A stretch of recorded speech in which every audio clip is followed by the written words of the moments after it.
हा आलं बरं का. Live stream Okay, okay. Started. Yes, yes. Good.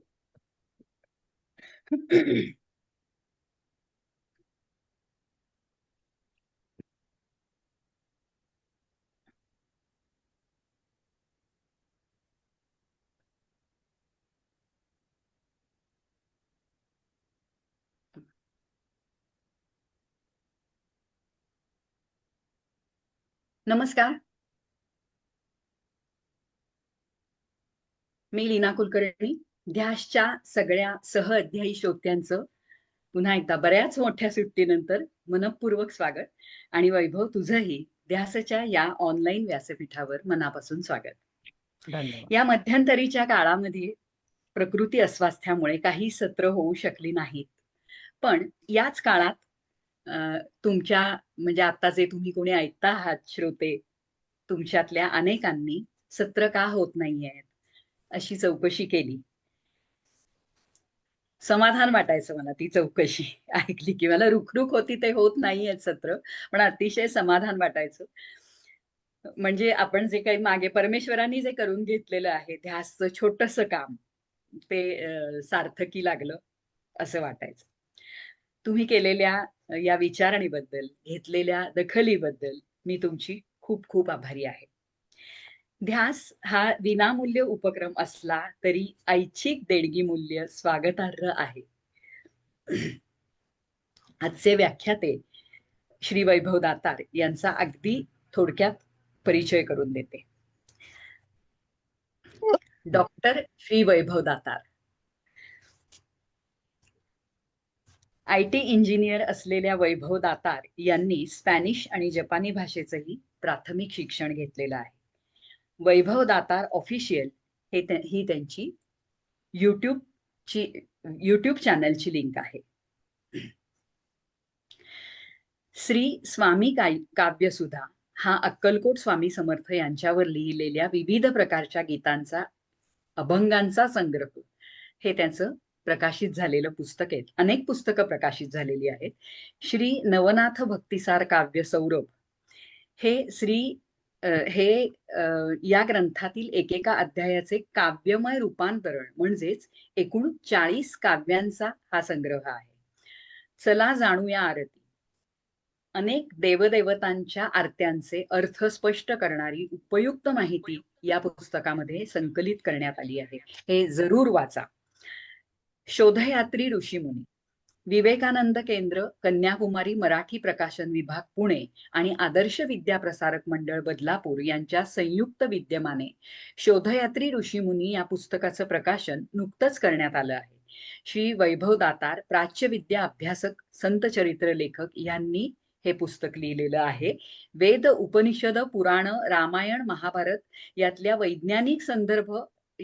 वैज्ञानिक संदर्भ गोष्टी रूपात, चित्र रूपात मुलांना समजतील अशा सोप्या भाषेत याच्यामध्ये त्यांनी दिलेले आहेत. आणि विद्यार्थ्यांसाठी हे पुस्तक अत्यंत उपयुक्त असं आहे. मी स्वतः ही पुस्तकं मागवली आहेत आणि ती खरोखर विद्यार्थ्यांसाठी उपयुक्त आहेत. परमपूज्य श्री सच्चिदानंद स्वामी रावेर यांचं 11 अध्यायी ओविबद्ध चरित्र त्यांनी लिहिलेलं आहे. वेद विज्ञान रंजन लेखमालिकेची त्याची स्वतःची साईट आहे. आंतरराष्ट्रीय शोधपत्रिकेत म्हणजे इंटरनॅशनल जर्नल्स मध्ये 2 शोधनिबंध त्याचे प्रकाशित झालेले आहेत. विविध काव्यांचं संकलन केलेला त्याचा स्वतःचा ब्लॉगही आहे. कोविडच्या काळामध्ये वैभवशी परिचय झाला आमचा, तेव्हापासून तो ध्यासशी जोडलेला आहे. ध्यासचा सभासद आहे असं मी समजते. एक मेंबर आहे, ध्यास कुटुंबाचा भाग आहे असं मी समजते. त्याचं सांस्कृतिक सामाजिक काम अफाट आहे. अत्यंत बुद्धिमान अशा या मुलाचे पाय कायम जमिनीवर आहेत ही त्याची खरं म्हणजे महत्वाची ओळख आहे. World culture and environment protection commission of India ही भारत सरकारशी संलग्न अशी जागतिक स्तरावर काम करणारी मोठी संस्था आहे. आपली संस्कृती जपण्यासाठी काम करणाऱ्या लोकांची यांच्याकडून दखल घेतली जाते. त्या संस्थेतर्फे नुकतीच वैभवला PhD प्रदान करण्यात आली आहे. म्हणजे यानंतर आपण त्याचा उल्लेख डॉक्टर वैभव दातार असाच करणार आहोत. Honorary doctorate in oriental science, cultural research and social work अशा टायटल खाली ही डॉक्टरेट मिळालेली आहे. ओरिएंटल सायन्स म्हणजे भारतीय पुराणशास्त्र, प्राचीन विज्ञान आणि तंत्रज्ञान यावर तो करत असलेल्या कामाची जागतिक पातळीवर दखल घेतली गेलेली आहे. ही आपल्या सगळ्यांसाठीच खूप खूप अभिमानाची गोष्ट आहे. त्याबद्दल तुझं खूप अभिनंदन वैभव. असंच तुझं सगळं पुढे खूप छान होऊ दे. कल्याणमस्तु. आता थोडंसं आजच्या विषयाबद्दल. रामदास स्वामींच्या साहित्यावर ध्यासच्या व्यासपीठावर आतापर्यंत अनेक सत्र झालेली आहेत. म्हणजे त्याच्यापैकी काही म्हणजे दासबोधातील चातुर्याची लक्षणं डॉक्टर अंजली पर्वत यांचं झालेलं होतं. दासबोधातील लक्षणे हे विनया क्षीरसागर, डॉक्टर विनया क्षीरसागर बोलल्या होत्या. समर्थांनी सांगितलेली मूर्खांची लक्षणे डॉक्टर अजित कुलकर्णी त्याच्यावर बोलले होते. समर्थांचं दासबोधीय व्यवस्थापन याच्यावर सौ ऋतुजा वाळिंबे या बोलल्या होत्या. मनाचे श्लोक आणि आधुनिक मानसशास्त्र याच्यावर असिरा चिरमुले बोलली होती. तुम्हाला ते तर अगदी अलीकडे झालंय, तुम्हाला आठवतही असेल. मनाचे श्लोक म्हणजेच मनाचा बोध या विषयावर डॉक्टर विनया क्षीरसागरही आपल्याकडे बोललेले आहेत. तरीही हा आपल्या सगळ्यांचा अतिशय जिव्हाळ्याचा असा विषय आहे. अजूनही घराघरात मनाचे श्लोक नित्यनेमाने पठण केले जातात. मन जाणून घेणं, ते उलगडण्याचा प्रयत्न करणं, त्यातले तुला हिंदोळे, पाठवायचं नाही मग. पडझड हे जाणून घेणं, ते उलगडण्याचा प्रयत्न करत मनाला स्वस्थ आणि स्थिर राहण्याची तालीम देणं, यासाठी आज आधुनिक मानसशास्त्रामध्ये ACT, RET, CBT, REBT, grip therapy अशी अनेक उपचार तंत्र उपलब्ध आहेत आणि आपण त्यातली घेतली आहेत. यातलं प्रत्येक तंत्र आपण ध्यासवर सविस्तर घेतलंय आणि मी स्वतः त्याची अनेक वर्कशॉप्स लाईव्ह अशी ऑर्गनाईज केलेली आहेत. हे सगळं मनाशी संबंधित आहे. मी दिसणार नाही असं बघ प्लीज.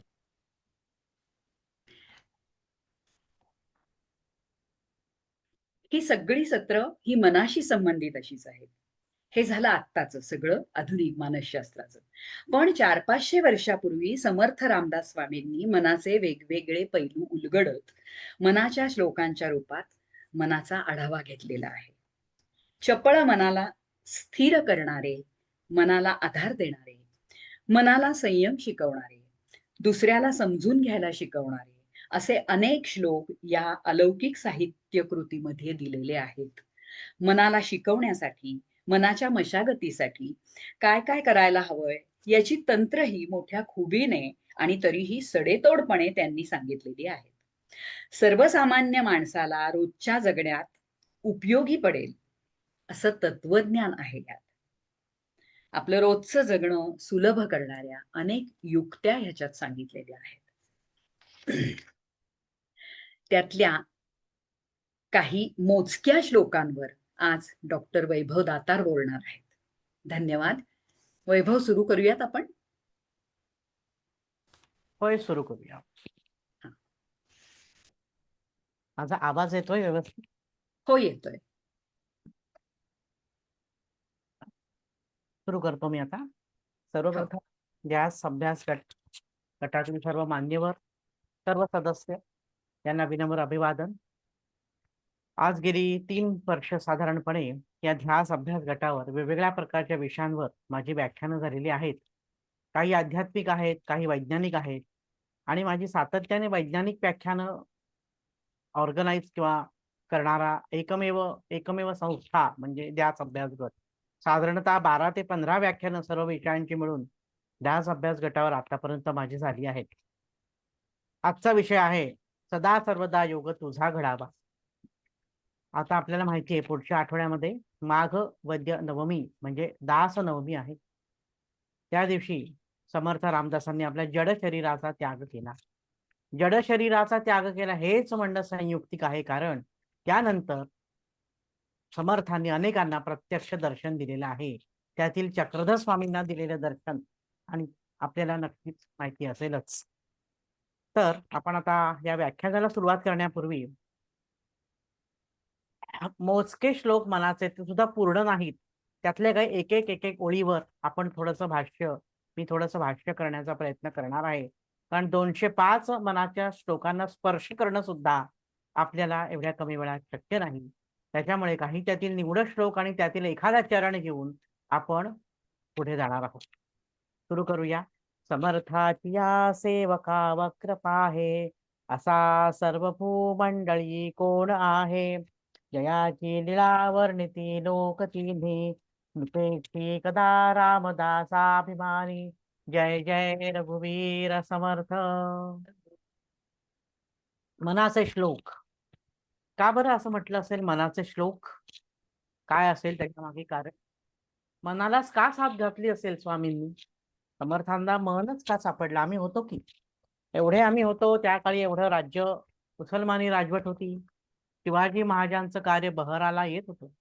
त्या काळात मनालाच का साथ घातली असावी समर्थांनी? हा खरा पहिला प्रश्न इथे येतो. मनाचे श्लोक का? माणसांचे श्लोक का नाहीत? देवाचे श्लोक का नाहीत? रामाचे श्लोक सुद्धा म्हटलेले नाहीये त्यांनी. खरं पाहता राम हा त्यांचा आराध्य दैवत, परंतु रामाचे श्लोक सुद्धा म्हटलेले नाही. रामावर अनेक श्लोक लिहिलेले आहेत त्यांनी. आपल्या रामाष्टक, उपकाराष्टक सगळं माहिती आहे. पण स्पेसिफिकली या श्लोकांना त्यांनी मनाचे श्लोक असं नाव दिलेलं आहे. तर काय कारण असावं याचं? मन हे इतकं महत्वाचं का? याच्यावर आधी मी थोडं विवेचन करणार आहे आणि मग आपण मूळ श्लोकांकडे पाहूया. त्यातलं काही निवडक श्लोकांचे अर्थ जाणून घ्यायचा प्रयत्न करूया. तर राम राम सब कोई कहे, दशरथ कहे न कोय. एक बार दशरथ कहे तो कोटी यज्ञ फल होय, असं संत कबीरजींनी म्हटलेलं आहे. काय बरं म्हटलं असेल इथे असं?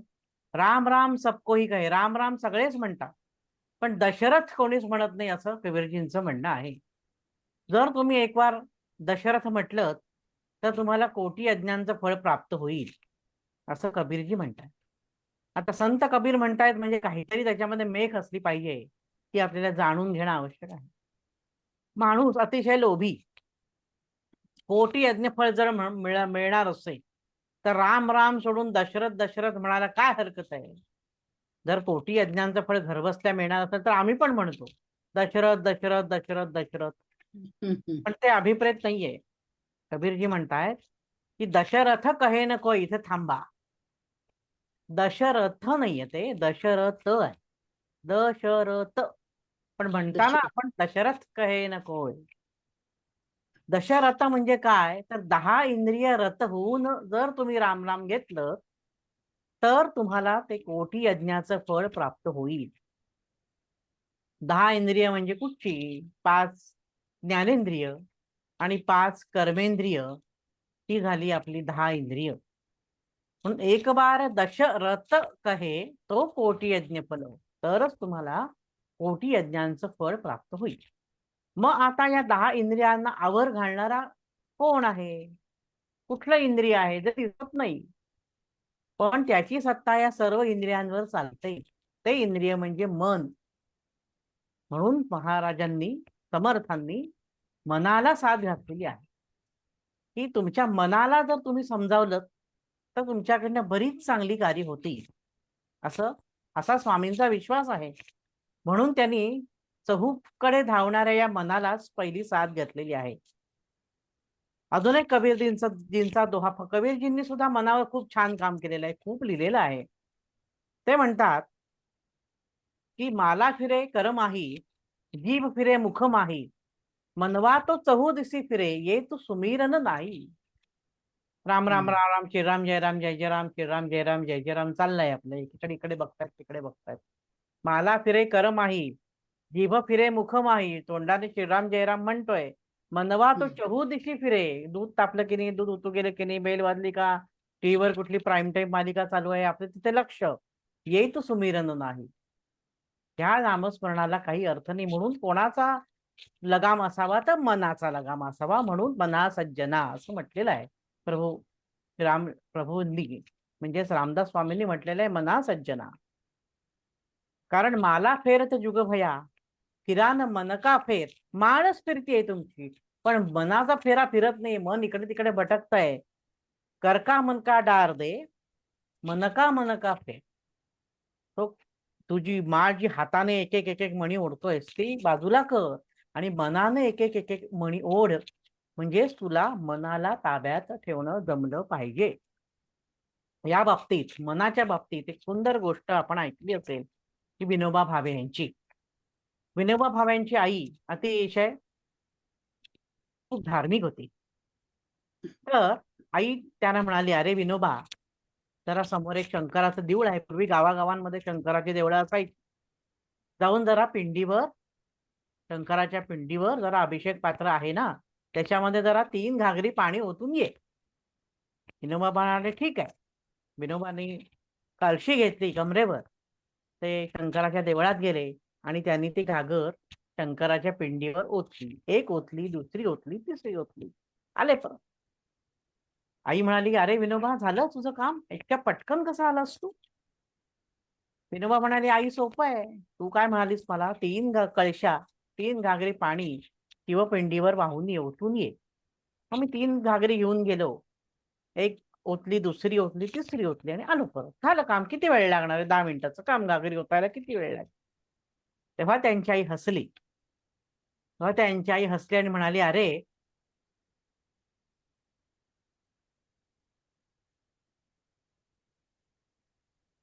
हॅलो, ऐकू येतोय आवाज माझा? मध्येच कट झालाय.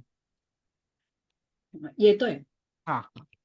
तेव्हा त्यांची आई म्हणाली, अरे विनोबा, इतकं सोपं असतं तर मी नसते का 3 घागरी पाणी घालून आले? काय करायचंय, की घागर आहे ती अभिषेक पात्रामध्ये ओतायची. त्यातनं थेंब थेंब थेंब थेंब थेंब थेंब पाणी जे शिवपिंडीवर पडतं ना, तो जो त्याचा जो फ्रिक्वेन्सी आहे म्हणू आपण, किंवा त्या पाण्याचं जे सातत्य आहे ना, त्याच्यानी इथे माझं हृदय, माझं अंतःकरण ओलाव्याने भरून येतं. हा भक्तीचा ओलावा आहे अर्थात. ते अनुसंधान महत्वाचं आहे. मुद्दा इथे आहे. एकदम भसभस भसभस 3 बादल्या पाणी ओतून परत येणं, ह्याला अर्थ नाही. अनुसंधान नाही त्या ठिकाणी. अनुसंधान कधी थेंब थेंब थेंब थेंब पाणी जेव्हा शंकराच्या पिंडीवर त्या कळशीतून त्या अभिषेक पात्रातनं पडतं, त्याला म्हणतात खरं म्हणजे अनुसंधान. आणि ते अनुसंधान केव्हा साधलं जातं? तेव्हा तुमचं मन स्थिर असतं, मन थाऱ्यावर असतं. म्हणूनच समर्थ म्हणतात मना सज्जना. तुम्हाला ही गोष्ट माहिती असेल किंवा आपण टीव्हीवर बघतो पहा, पूर्वीच्या काही पिक्चर मध्ये आपण पाहतो की असे नळ वगैरे काही पूर्वी गावाकडे फारसे नसतात. अजून सुद्धा अशी परिस्थिती आहे महाराष्ट्रात. आपण शहरात राहतो म्हणून आपल्याला त्याची झळ पोचत नाही. पण गावागावांमध्ये अजूनही बाहेरून पाणी भरून यावं लागतं, बेरीवरनं नदीवर. तर त्या ज्या माता भगिनी असतात त्या काय करतात, कळशीवर कळशी, कळशीवर कळशी, हंड्यावर हंडे असे ठेवलेले असतात त्यांनी आपल्या डोक्यात. ती माता आपली कळशी घेऊन चालत असते, येत असते, हळूहळू हळूहळू मार्गक्रमण करीत असते, बर का. आजूबाजूला तिला कोणीतरी भेटतं, मध्येच मुलं खेळत जातात, मध्येच काहीतरी कोणीतरी प्राणी आडवा येतो, मध्येच तिच्या मैत्रिणी भेटतात, ती त्यांच्याशी गप्पा मारते, पुन्हा चालते, पुन्हा कोणीतरी वाटेत भेटतं, ती त्यांच्याशी गप्पा मारते, पुढे चालते. असं करत करत ती हंड्यांवर हंडे ठेवलेले डोक्यावर बॅलन्स करत करत येते. पण जराही त्या हंडे काही पडत नाहीत आणि हंड्यातलं पाणी थेंबभर सुद्धा खाली सांडत नाही. का बरं होत असेल असं? याचं कारण लक्ष आणि अनुसंधान ह्याच्यातला फरक आहे. तिचं लक्ष कुठे असतं? आजूबाजूला असतं. पण तिचं अनुसंधान कुठे असतं? त्या बॅलन्सिंग करण्याकडे असतं. म्हणजे आपण कितीही जरी कामं केली दिवसभर, तरी ती एक तार मात्र त्या मनाची एक तार ही सातत्याने वाजत राहिली पाहिजे. म्हणून अध्यात्मात एकतारीला महत्व आहे पहा. एकतारी घेऊन वाजवून नामस्मरण करण्याची पद्धत आहे. आपल्याला माहिती आहे की एक तार जी मनाची आहे ना, ती सतत वाजत राहिली पाहिजे. त्याच्याशी आपण जोडले गेलो पाहिजे, म्हणजे आपलं मन जोडलं गेलं पाहिजे. आपण जोडले गेलो पाहिजे म्हणजे काय, तर मन, हे मन त्याच्याबरोबर जोडलं गेलं तरच आपल्याला आपल्या कामामध्ये यश येतं. म्हणून आपण म्हणतो की नशीब हो नशीब. आपण म्हणतो काय करणार, माझं नशीब. 99% आपण प्रयत्न करतो एखादी गोष्ट मिळवण्यासाठी, पण 1% जो असतो ना, तो त्याने त्याच्या हातात ठेवलेला असतो. आणि तो 1% आपल्याला जर मिळवायचा असेल तर आपल्याला मनाचं अनुसंधान अतिशय आवश्यक आहे. म्हणून समर्थ म्हणतात मनाचे श्लोक मना सज्जना. अजून एक सुंदर दोहा आहे कबीरजींचा, मन मैला तन उजला, बगुला कपटी अंग, तासो तो कव्वा भला, तन मन एकही रंग. किती सुंदर दोहा आहे बघा. मन मैला तन उजला. बगळा कसा आहे? आपल्याला कावळा आणि बगळा दोन्ही शेजारी दिसले तर आपल्याला कोण आवडेल? आपल्याला आवडेल बगळा, कारण तो पांढऱ्या रंगाचा आहे. आपल्याला पांढऱ्या रंगाचं विशेष आकर्षण वाटतं. पण खरं म्हणजे बगळा आहे का खरंच निर्मळ मनाचा? मन मैला आहे, तन उजला. त्याचं तन म्हणजे हे गोरा गोरा आहे अगदी बगळा, पण त्याचं मन कसं आहे? गढूळ आहे. तो ध्यान करत बसलेला असतो, पण त्याचं लक्ष असतं पाण्यामध्ये मासा दिसला की लगेच तो त्याच्या चोचीतनं तो मासा पकडतो. म्हणून म्हटलंय की ते कपट आहे त्याच्या मनामध्ये. जसा रंग असला बाहेर पांढरा, तरी तसा तो आतून पांढरा नाहीये बरं का. आतून तो काळाच आहे.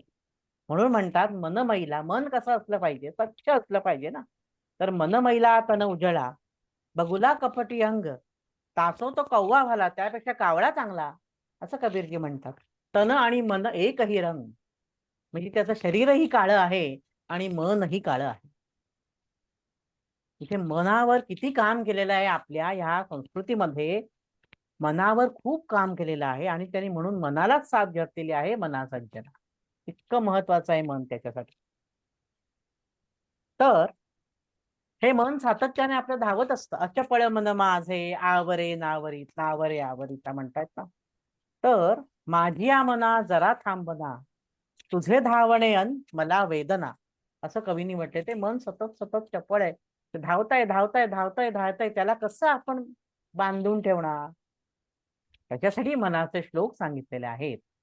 ते जर आपण ऐकले म्हणजे नुसतं ऐकून नाही, जर त्यातलं आपण तत्व आत्मसात केलं तर आपल्याला अतिशय उत्तम प्रकारे मार्ग सापडू शकतो. आता मानव, मानव हा शब्द कसा निर्माण झालाय माहितीये का तुम्हाला? मानव हा शब्द मन या धातूपासून निर्माण झालेला. मन ज्याचा अर्थ विचार करणे, टू थिंक म्हणजे मन. माणूस फक्त असा आहे की तो विचार करू शकतो.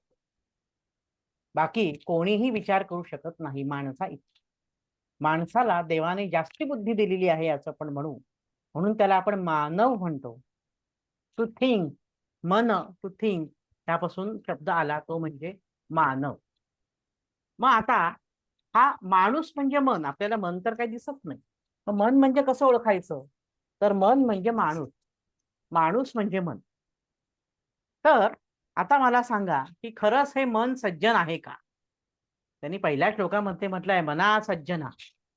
तर खरोखर मन हे सज्जन आहे का? ही पहिली प्रत्येकाने म्हणजे प्रत्येकानेच विचारला पाहिजे प्रश्न हा आता स्वतःच्या मनाला, की मन हे आपण म्हणतो मना सज्जन, आपण खरंच सज्जन आहे का? हा पहिला प्रश्न. प्रामाणिकपणे उत्तर द्यायचं झालं तर नाही. असा जगात कोणीही माणूस सापडणार नाही आपल्याला. आपण जरी त्याला सज्जन माणूस म्हणत असलो तरी त्याचं मन आता या क्षणी कुठे धाव घेत आहे हे बोललंय माझं हे. हे आपल्याला माहिती नाहीये. त्याच्यामुळे आपण फक्त म्हणतो मना सज्जन. मला अ, वाटतं आवाज येतोय आणि हा कोणाची तरी आवाज येतोय. स्क्रीन शेअर झाली. मी स्क्रीन म्यूट पण करते. होय सगळ्यांना म्यूट करते वैभव. नंतर तू करशील का अनम्यूट तुला? होय होय आणि स्क्रीन पण आणि वेगळीच कोणाची तरी दिसते. हो ऐक ना, मला फक्त सांगशील का थोडीशी मी डिस्टर्ब करते पण मला थोडी मदत कर. मी जेव्हा व्ह्यू मध्ये जातेय तेव्हा मला स्टँडर्ड असं येतंय आणि आत्ताचा जसा व्ह्यू दिसतोय तसा येतो आहे. हा, आणि मला स्पीकर व्ह्यू असा ऑप्शनच येत नाहीये कुठे. तर मी काय करू शकते, कारण कुणाचा तरी व्हिडिओ ओपन राहिलाय आणि तोच दिसतोय मला. फेसबुकवरही दुर्दैवाने तोच दिसतोय आता. तर मी कशा पद्धतीने करता येईल मला सांगू शकशील का? मी पण बघतो बरं का, म्हणजे मलाही माहिती नाहीये तिथे हा काय हा. गडबड झाली. मी काय करतो, मी ज्यांचा व्हिडिओ दिसतोय ना त्यांनी त्यांची स्क्रीन शेअर केली आहे बघा, तर त्यांना स्क्रीन शेअर करणं काढायला सांगा ना तोपर्यंत, म्हणजे I think that will resolve the problem. Okay. कोणी केली आहे काहीतरी मला, स्क्रीन? कारण स्क्रीन 2 मिनिटं मी नाव सांगते तुम्हाला, कारण मला पण स्क्रीन दिसली होती. हा हा. कोण करताय स्क्रीन शेअर? नाही पण आता आता आता आता गेले असेल. आता मी माझी स्क्रीन शेअर केली आणि हा करेक्ट करेक्ट. आता गेले आता सर. गेले आता गेले येस. ना? ठीक आहे ठीक ओके. आहे. हा, आता व्यवस्थित दिसतोय. होय आता व्यवस्थित ठीक आहे. आपण हा. सुरू करूया. तर आपलं हा. मन हे खरंच सज्जन आहे का या मुद्द्यावर आपण होतो तर नाही. पण तरी सुद्धा समर्थांची ही ट्रिक पहा. समर्थ सांगतायत मना सज्जना. त्यांनी मनाला सज्जन तू आहे असं आधीच सांगून टाकलेलं आहे. म्हणजे सज्जन व्हायची जबाबदारी मनावर दिलेली आहे. बघा म्हणजे आपण विचार केला तर आपण समजू शकतो लहान मुलं असतं आपल्याकडे. लहान मुलाला आपण कसं म्हणतो, तू शहाणा मुलगा आहेस की नाही, शहाणं बाळ आहेस की नाही तू. तू शहाणा आहे आमचं बाळ, सगळ्या जगामध्ये आमचं बाळ शहाणं आहे. अशी मस्ती नाही करायची. शहाणा मुलगा की नाही, शहाणा मुलगा की नाही असं आपण बोबडे बोबडे बोल आपल्या बाळाला म्हणतो का? त्याने शहाण्यासारखं वागावं म्हणून. ते बाळ खरं शहाणं असतं का? त्यावेळेला तो फार रडत असतं कदाचित, थट्ट करत असेल. पण तरी ते शांत व्हावं म्हणून असं आपण म्हणतो की तो शहाणा मुलगा आहे हा खूप. खूप शहाणं बाळ आहे माझं, असं आपण म्हणतो ना. म्हणजे नकळत त्याला आपण म्हणतो की तू शहाणा आहेस, ती शहाणा व्हायची जबाबदारी मी तुझ्यावर देतोय म्हणून तू शहाणा आहेस. काही वेळा आपल्या शेजारी पाजारी काकू असतात, एखाद्या आकर टाळ्या असतात किंवा त्या कातावलेल्या असतात. काय काकू तुम्ही किती प्रेमळ आहात तो. तुमच्यासारखं प्रेमळ जगात कोणी नाही असं आपण म्हटलं की नकळत काकूंवर जबाबदारी येते की प्रेमळपणे आपण वागलं पाहिजे. म्हणून समर्थाने पहिल्यांदाच मनाला तू सज्जन आहेस असं म्हटलेलं आहे. म्हणजे नकळत आपल्यावर जबाबदारी टाकलेली आहे की तुम्ही सज्जनपणे वागलं पाहिजे. वागाल की नाही माहिती आहे पण त्यांची अपेक्षा आहे समर्थांची की तुम्ही सज्जनपणे वागलं पाहिजे म्हणून मना सज्जन. अशीच सुरुवात आहे आपल्याला माहिती आहे श्लोकात. आपण काही सिरियली श्लोक बघत नाही आहोत. मध्ये मध्ये आपण ते श्लोक रेफरन्सला घेऊया आपल्या सगळ्या पॉईंट. तर मगाशी म्हटल्याप्रमाणे माणूस आणि इंद्रिय आणि मन. तर मन हे आपल्या इंद्रियांना ताब्यात ठेवतं.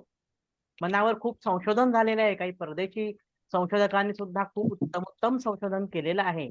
आणि त्याच्या मागे एक गोष्ट सांगतात की एक मानसोपचार तज्ञ आणि त्याची पत्नी असे सगळेजण एका गावामध्ये फिरायला जातात. सवंगडी असतात छोट्या मुलाचे. ते सवंगडी आणि तो मुलगा खेळत असतो.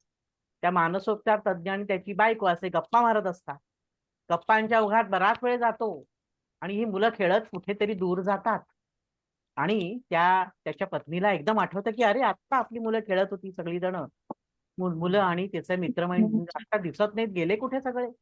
म्हणून ती खूप शोधाशोध करते. मुलं काही सापडत नाहीत. अगदी रखुंडीची पाळी येते. ती त्या स्वतःच्या नवऱ्याला म्हणजेच मानसोपचार तज्ञाला विचारते की बाबा जायचं का पोलीस स्टेशन मध्ये, माझी आपली मुलं कुठे गेली, त्याचे सवंगडी कुठे गेले हे सापडत नाहीयेत आम्हाला कुठेच. तर तो मानसोपचार तज्ञ असतो, त्यांनी मनाचा खोलवर अभ्यास केलेला असतो. तर तो विचारतो की तू त्याला काय सांगितलं होतंस, कुठे जाऊ नकोस असं सांगितलं होतंस. तर ती म्हणाली मी तिथे, आपण गावामध्ये आहोत, गावामध्ये पार आहे, झाडी भरपूर आहे, तिथे एक छोटंसं तळं डबकं आहे, तिथे जाऊ नकोस, पाणी आहे असं मी त्याला सांगितलं. तर तो मानसोपचार तज्ञ म्हणतो पहिले तिथे जाऊन पहा, तो तिथेच असेल. म्हणजे आपल्या मनाला आपण जे करू नको असं सांगतो आणि बरोबर आपलं मन तिथे धाव घेतं. हे आपल्या सगळ्यांचा अनुभव आहे. मीही त्याच्यात आहे. आपण सगळेच आहोत त्याच्यामध्ये. जिथे जाऊ नकोस असं म्हटलं तिथे आपलं मन पहिले जातं. म्हणून ते म्हणतात कलावती आईंनी त्यांच्या एका अभंगात फार सुंदर लिहिलेलं आहे, किसन तो माझा बाई, ज्याने वळविल्या माझ्या गायी असं त्यांचा अभंग आहे. फार सुंदर आहे. म्हणजे आपल्याला असं वरवर पाहतं किसन तो माझा बाई, किसन म्हणजे कृष्ण. त्याने मुरली वाजवली की गायी सगळ्या धावत धावत परत येतात. असं आपण चित्र ऐकलेलं असतं, वाचलेलं असतं, पाहिलेलं असतं टीव्हीवर. चांग ये गोकुळी वगैरे गाण्यांमध्ये आपण असं पाहतो की गायी सगळ्या घराकडे परत निघाल्या आहेत. पण इथे कलावती आईंना, परमपूज्य कलावती आईंना जे अभिप्रेत आहे ते म्हणजे किसन तो माझा बाई, त्याने वळविल्या माझ्या गायी. किसन म्हणजे माझं मन आणि गायी म्हणजे माझी इंद्रिय. ती इंद्रिय ह्या कृष्णाने म्हणजे या मनाने आत वळवलेली आहेत. म्हणजे आपल्या आत्म्याकडे, सद्गुरु स्वरूपाकडे वळवलेली आहेत. म्हणून असा त्याचा अर्थ आहे. म्हणजे कुठलेही संत असू देत, कलावती असू देत, कबीर असू देत, रामदास स्वामी असू देत, तुकाराम महाराज असू देत, या संतांनी लिहिलेलं वाङ्मय हे नुसतं जरी वाचायला आपल्याला वरवर अर्थ जरी वेगळा आणि त्यांचा गूढ अर्थ असतो तो वेगळा. तर इंद्रियांना ते ताब्यात ठेवतं आणि इंद्रियांना प्रेरक असं मन आहे. म्हणजे उदाहरणार्थ कसं की विषय आणि इंद्रिय जर आपण असं म्हटलं कदाचित हे तुम्हाला अवघड वाटेल, पण सोपं करून सांगतो की समजा आपलं इंद्रिय आहे जीभ. तर जीभ हे इंद्रिय आहे. या इंद्रियाचा विषय काय आहे? खाणं किंवा चव. जीभ हे इंद्रिय आहे आणि त्याचा विषय चव घेणं किंवा खाणं असं आहे. आता तुमच्या समोर दोन बाउल ठेवले. एका बाउलमध्ये कारल्याची भाजी, दुसऱ्या बाउलमध्ये गुलाब. आणि तुम्ही तिथे गेलात तर तुमची जीभ म्हणजे इंद्रिय, इंद्रियाला विषय चिकटला की परिणाम व्हायला पाहिजे. पण तो होतो का? आपला हात अधिक कशाकडे जातो? आपली जीभ अधिक कशाच्या दिशेने जाईल? कारल्याच्या भाजीकडे न जाता गुलाबजामच्या दिशेने जाईल. म्हणजे प्रेरणा कोण देत आहे इंद्रियाला? तर ते मन प्रेरणा देत आहे. जरी दोन्ही ह्या वस्तू खायच्याच असल्या, जरी जिभेद्वारे जीभ ह्या इंद्रियाचा विषय काय आहे? विषय आहे कारल्याची भाजी आणि गुलाबजाम. विषय म्हणजे सब्जेक्ट या अर्थी नाही म्हणत आहे आम्ही, इंद्रिय आणि त्याचा विषय या अर्थी. तर ते मन प्रेरित करताय की नाही, काय केलं पाहिजेस तू गुलाबजाम खाल्ला. उदाहरण दिलं मी मन. म्हणजेच मन हे किती महत्वाचं. म्हणून ते सांगतात, हे सज्जन मना सज्जना भक्ती पंथेची जावे, तरी श्री हरी पाविजे तो स्वभाव. आणि मग सुरुवात आहे. भरपूर श्लोक, 205 श्लोक समर्थांनी लिहिलेले आहेत. आणि कशासाठी हा मुद्दा आहे, म्हणजे काय त्यांना काय वेळ जात नव्हता म्हणून नव्हे, समर्थच असं नाही. हे जे काही आपल्याकडे संत वाङ्मय आहे ते कशासाठी? आपल्या उद्धारासाठी, म्हणजे सामान्यांच्या उद्धारासाठी. त्यांना कोणीही मोठे पुरस्कार देणार नव्हतं, कोणी काही देणार नव्हतं.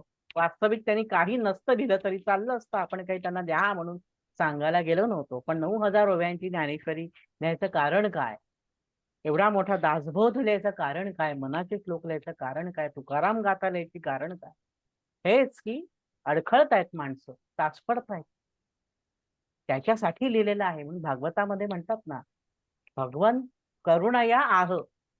आह म्हणजे म्हणाला, करुणया, करुणेने म्हणाला भगवंत.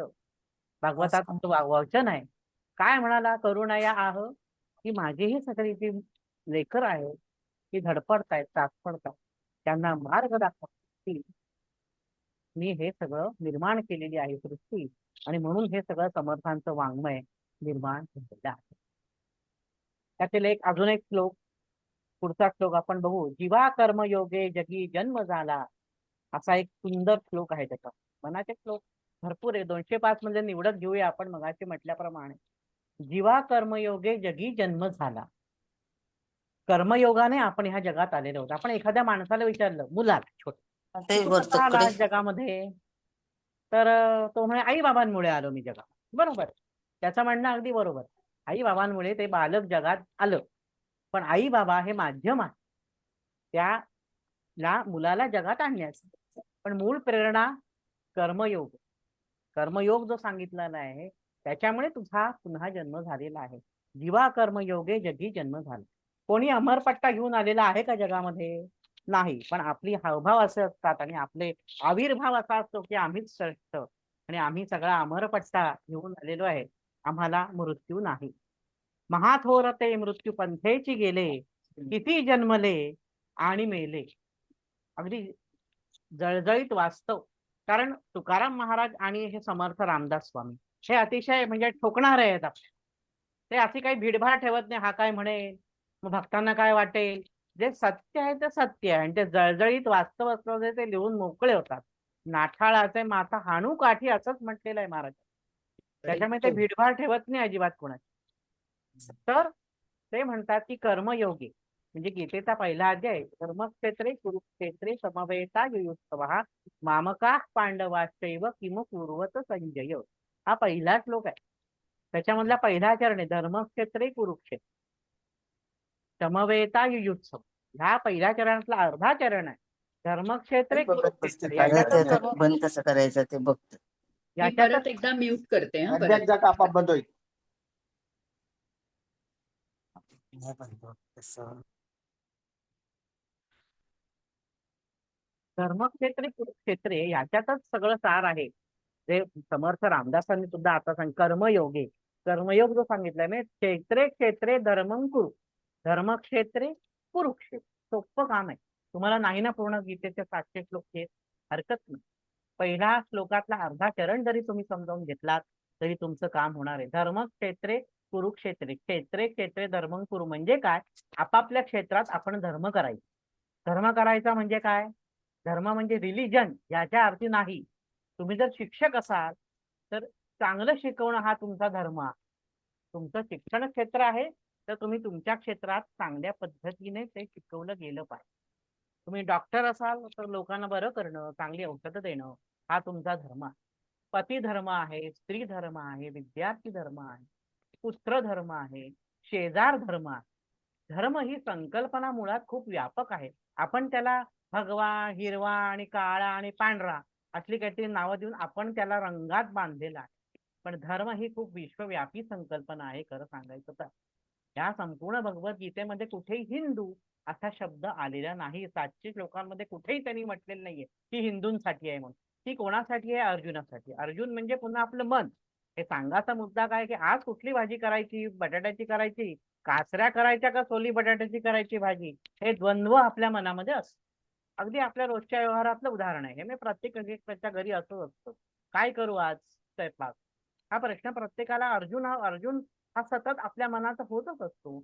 मग काय तो भारतीय लोकांच्याच मनाचा भाग आहे असं नाही.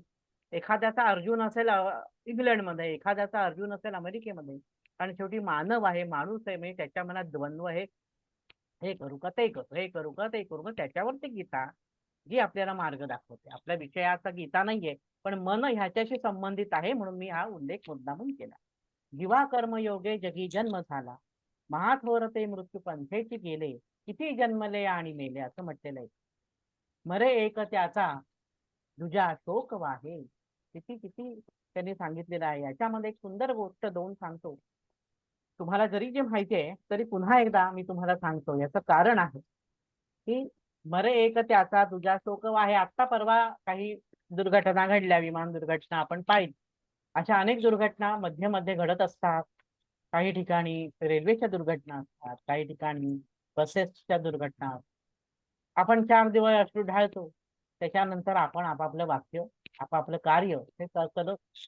भारा तांब्यांनी म्हटलंय त्याप्रमाणे की कोणी कोणासाठी थांबत नाही. काळ हा पुढे सरकत असतो. कालो पिबती तद्रसम. काळ हा सगळ्याचा रस पिऊन टाकतो. कालोस्मी लोक क्षयकृत प्रवृद्ध असं 11व्या अध्यायात भगवंताने म्हटलंय. काळ आपण म्हणतो ना की काळ ह्या दोन इरकी, म्हणजे आपण कोणाचं सांत्वन करायला गेलो तर म्हणतो थोडासा काळ जाऊ दे, सगळं काही व्यवस्थित होईल. हा काळ. आणि आपण एखाद्या ठिकाणी सुंदर बगीचा असेल आणि आपण काही वर्षांनी त्या ठिकाणी गेलो, त्या ठिकाणी सगळं सिमेंट कॉन्क्रीटचं जंगल असेल तर आपण म्हणतो काय काळ गेला, वाईट होता काळ. एवढा सुंदर बगीचा होता आणि आता तिथे सिमेंट कॉन्क्रीटचं जंगल उभारलं. म्हणजे तो काळ बघा आणि हा काळ बघा. कालो पिबती तद्रसम. तर बरे एक त्याचा तुझ्या शोक वाहे. आणि किती जरी मृत्यू पंथाला जरी गेले असले तरी सुद्धा ती वाकेची गोष्ट आहे. जसे एक अतिशय म्हातारे आजोबा असतात ते अगदी मरणपंथाला टेकलेले असतात आणि ते वाके वाके वाके. कदाचित ही गोष्ट माहिती असेल सगळ्यांसाठी म्हणून पुन्हा सांगतो. वाके वाके असं म्हणत असतात. कोणाला कोणी म्हणतं वासुदेवा केशवा वासुदेवा केशवा असं म्हणायचं असेल आजोबांना म्हणून मग ते पूर्वीच्या ज्या मात्रा असतात आयुर्वेदामध्ये त्या चाटल्या की तात्पुरती तरतरी येते. ती कसली तरी मात्रा साठवतात, आजोबांना तरतरी येते आणि ते म्हणतात वासरू केरसुणी खाताय, वासरू केरसुणी खाताय. अशी परिस्थिती माणसाची शेवटपर्यंत वासुदेवा केशवा आलं नाही तर त्याचा कशात आहे? अंतैमती सा गती असं म्हणतात की शेवटी मृत्यूपंथे महाथोर ते मृत्यूपंथेची मृत्यूपंथाला लागलं असून सुद्धा कशात अडकलेलं आहे आपलं मन, म्हणून ते मनाचे श्लोक आहे. मन कशात अडकलेलं आहे? ते वासरू आहे आणि ते केरसुणी खाता याच्यामध्ये मन अडकलेलं आहे. कशात अडकायला पाहिजे? तर वासुदेवा केशवामध्ये अडकायला पाहिजे. म्हणून समर्थ सांगतायत मनाचे श्लोक आपल्याला. आणि नाही अडकत आपलं, आणि अडकण्यासाठी मग ती पहिल्यापासून पेरावं लागतं. तर शेवटच्या क्षणी वासुदेवा केशवा असं सगळे अजामिळ नाही. आणि अजामिळाला जरी तो आला असला धावून तरी आपल्याला अजिबात धावून येणार नाही. हेही तितकंच सत्य आहे. आपण जरी कितीही केलं तरी. त्याच्यामुळे हे लहानपणापासून जे पेरतं ते उगवतं. ते उगवायचं असेल तर त्याची पेरणी चांगली पाहिजे. आणि मनाची मशागत ही चांगल्या पद्धतीने झाली तर मनाच्या श्लोकांचं बीज जर आपण पेरलं, 205 बियाणं जर पेरली तर त्यातनं इतका सुंदर वृक्ष तयार होईल त्या 205 बियाणांमधनं की खरोखर मग जगात वाईट काही राहणारच नाही. खरंच ह्या श्लोकांचा अर्थ, ह्या श्लोकांचं सातत्याने पठण हे मुलांना सांगितलं पाहिजे. त्यांची जी मनं आहेत ती अत्यंत कोमल आहेत, त्यांची मशागत चांगली केली पाहिजे. इथे एक श्रीकृष्ण सुदामा ही आपल्याला जरी माहिती असली तरी गोष्ट मी वेगळ्या थोड्या ह्याच्यानी सांगणार आहे. गुरुपत्नीने लाकडं आणायला पाठवल्यानंतर सुदामा आणि श्रीकृष्ण रानात गेले. सांदीपनी ऋषींनी पण सांगितलं होतं जरा जाऊन घेऊन या सर. पण मध्ये काही भूक लागेल म्हणून सुदाम्याला थोडेसे पोहे दिले होते पुरचुंडीत बांधून गुरुपत्नीने. दोघं जण गेले, लाकडं बिकडं सगळी तोडली, मुळ्या बांधल्या. कृष्ण म्हणाला थोडा वेळ तुझ्या मांडीवर झोपू का, पडू का? पडू तो. सुदामा म्हणाला ठीक आहे. हा झोपल्यानंतर या सुदाम्याने एक एक एक एक पुरचुंडीतले सगळे पोहे खाऊन संपवले. मध्ये कृष्णाने डोळे उघडले, विचारतं काय चाललंय? काही नाही काही नाही, जरा तोंड चाळवतोय, जरा काहीतरी स्तोत्र म्हणतोय, असं काहीतरी सुदामाने उत्तर दिलं. कृष्ण हसला आणि झोप.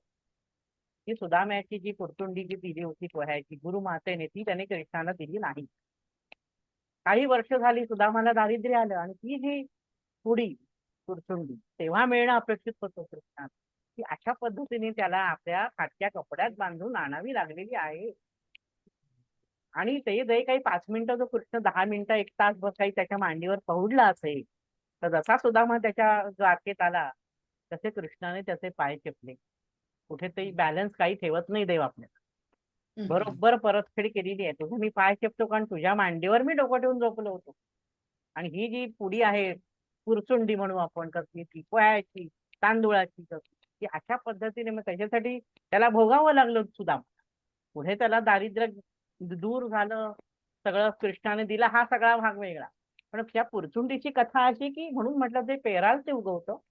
त्याच्यामुळे शेवटच्या क्षणी वासुदेवा केशवा मनामध्ये येत नाही.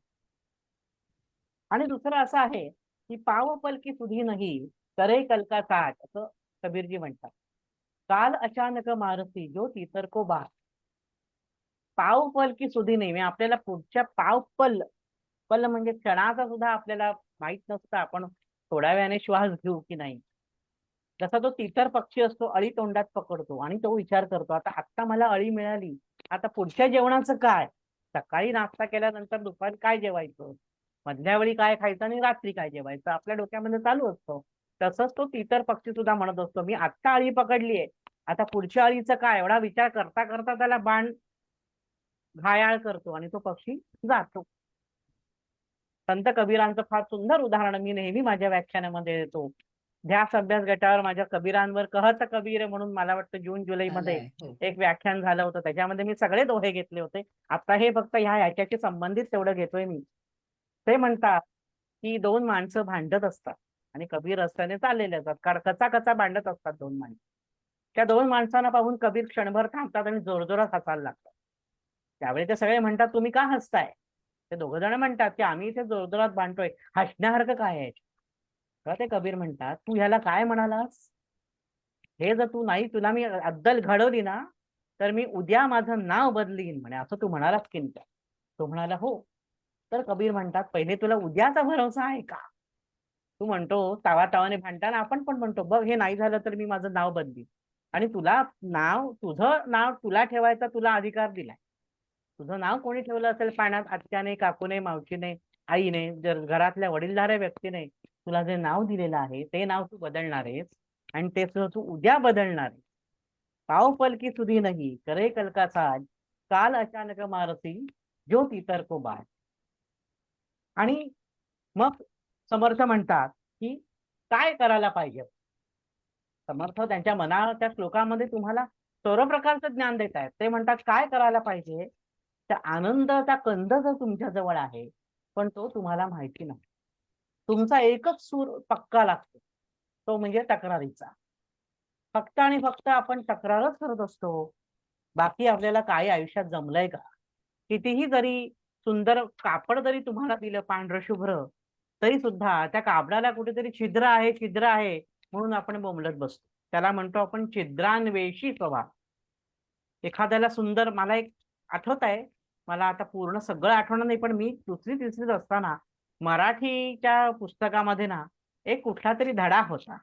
त्या धड्यात एक राजा आणि त्याचा प्रधान आणि त्याचे राजपुत्र तर ते काहीतरी त्यांना तो एक पलंगावर विविध प्रकारची फुलं, हे फुलांचा बिछाना असतो थोडक्यात.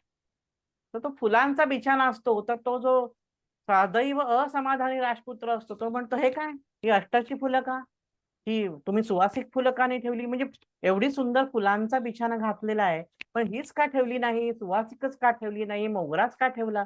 काहीतरी ना कुठेतरी रडत बसायचं. म्हणून तक्रारीचा सूर खूप पक्का लागतो, तो लागू देऊ नये असं आपल्याला समर्थ सांगतायत. ते पुढे म्हणतायत, मना पाप संकल्प सोडून द्यावा, मना सत्य संकल्प जीवी धरावा, मना सर्वथा पाप बुद्धी नको रे. अनेक अनेक असे समानार्थी असे बरेच श्लोक आपल्याला दिसतील. त्यांनी षड्रिपूंवर खूप सुंदर भाष्य केलेलं आहे.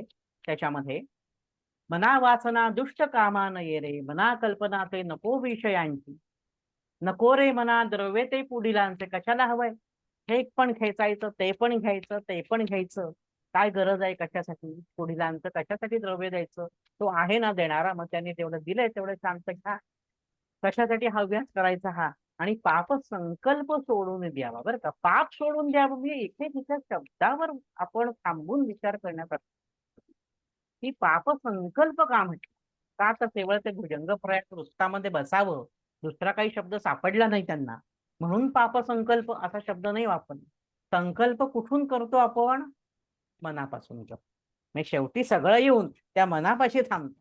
मना पाप ऐकून संकल्प करतो म्हणजे आपण मनापासून तो संकल्प करतो, त्यात आपलं मन गुंतलेलं असतं. मग पापाचा विचार सुद्धा मनात येऊ नये. पाप घडणं तर दूरची गोष्ट आहे, पापाचा विचार सुद्धा मनात येऊ नये. म्हणून ते म्हणतात, मना पाप संकल्प सोडून द्यावा, मना सर्वथा पाप बुद्धी नको रे. बुद्धी सुद्धा तशी असू नये, पाप करण्याची वृत्ती सुद्धा आपली असू नये. इतकं ते पोटतिडकीने सांगतात आपल्याला की संकल्प कसा करा, तर संकल्प सुद्धा अतिशय चांगला करा, जेणेकरून थोडीशी सुद्धा पापाची वासना तुमच्या मनात निर्माण येणार नाही. आणि मना वासना दुष्ट कामा न येणे. आता वासना, वासना हा शब्द इच्छा ह्या अर्थी आहे, परंतु आपण वासना हा शब्द मराठीमध्ये जेव्हा आपण वापरतो तेव्हा एका वेगळ्या अर्थी आपण वापरतो, कामेच्छा या अर्थी आपण वासना हा शब्द वापरतो. पण मूळ संस्कृत शब्द जो वासना आहे तो इच्छा याच्या अर्थी आहे. तशीच पापाची संकल्प होऊ नये, बुद्धी सुद्धा आपली पापाची असू नये, तशीच आपल्या मनात होणारी जी इच्छा आहे ती सुद्धा अशी दुष्ट असू नये असं समर्थ सांगतो. आणि विषयांची कल्पना, मना कल्पना ते नको विषयांची. विषयांची कल्पना सुद्धा आम्हाला नको. आता विषय म्हणजे कुठचे, आता मगाशी म्हटल्याप्रमाणे की इंद्रिय आणि विषय. गुलाबजाम ठेवलेत, कारल्याची भाजी ठेवले आणि तुम्ही उभा आहात, तर तुम्ही काय घ्या. तर तसे ते विषय सुद्धा तुमच्या मनाला शिवता कामा नयेत. वाईट विषय सुद्धा तुमच्या मनाला शिवू नयेत. षड्रिपू वर सुंदर भाष्य आहे, नको रे मना द्रव्य ते पुढीलांचे. हा लोभ झाला, लोभ नको.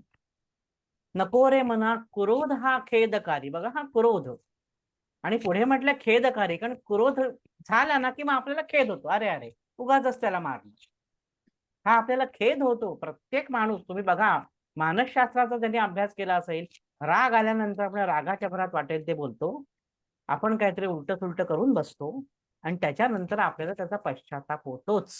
कुठलाही माणूस असो, जाहीरपणे नाही बोलून दाखवणार तुम्हाला, पण त्याचं मन आतल्या आत, पुन्हा मन आतल्या आत खात राहतं की हे एवढंच कारण असून सुद्धा मी एवढं रागवायला नको. हा कुठे ना कुठेतरी तुम्हाला खेद होत असतो. म्हणून म्हटलं नको, मग क्रोधच नको ना. क्रोध समोरच्याला जाळतो आणि स्वतःलाही जाळतो ना, कशाला हवा तो क्रोध. पण षड्रिपूंपासून मुक्त व्हायचं म्हणजे मेंगळटपणे जगायचं असं स्वामींचं म्हणणं अजिबात नाही.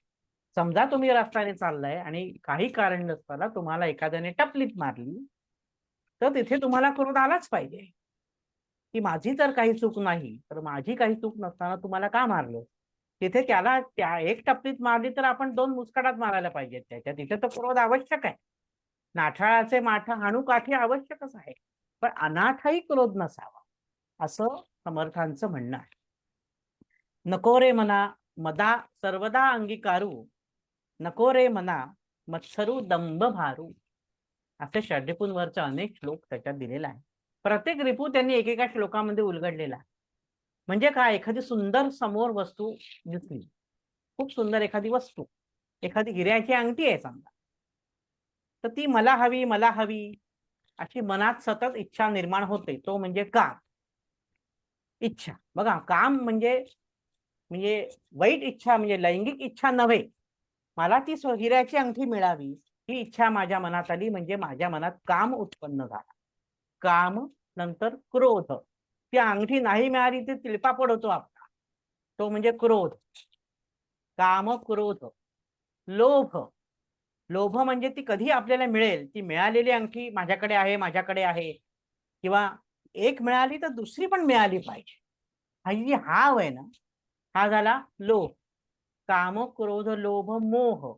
मोह म्हणजे आपण त्यातनं बाहेरच पडत नाही, आपण त्या अंगठीमध्येच कायम गुंतलेले असतो. तो जो गुंता जो आहे मनाचा, तो आहे मोह. मोह धातू आहे.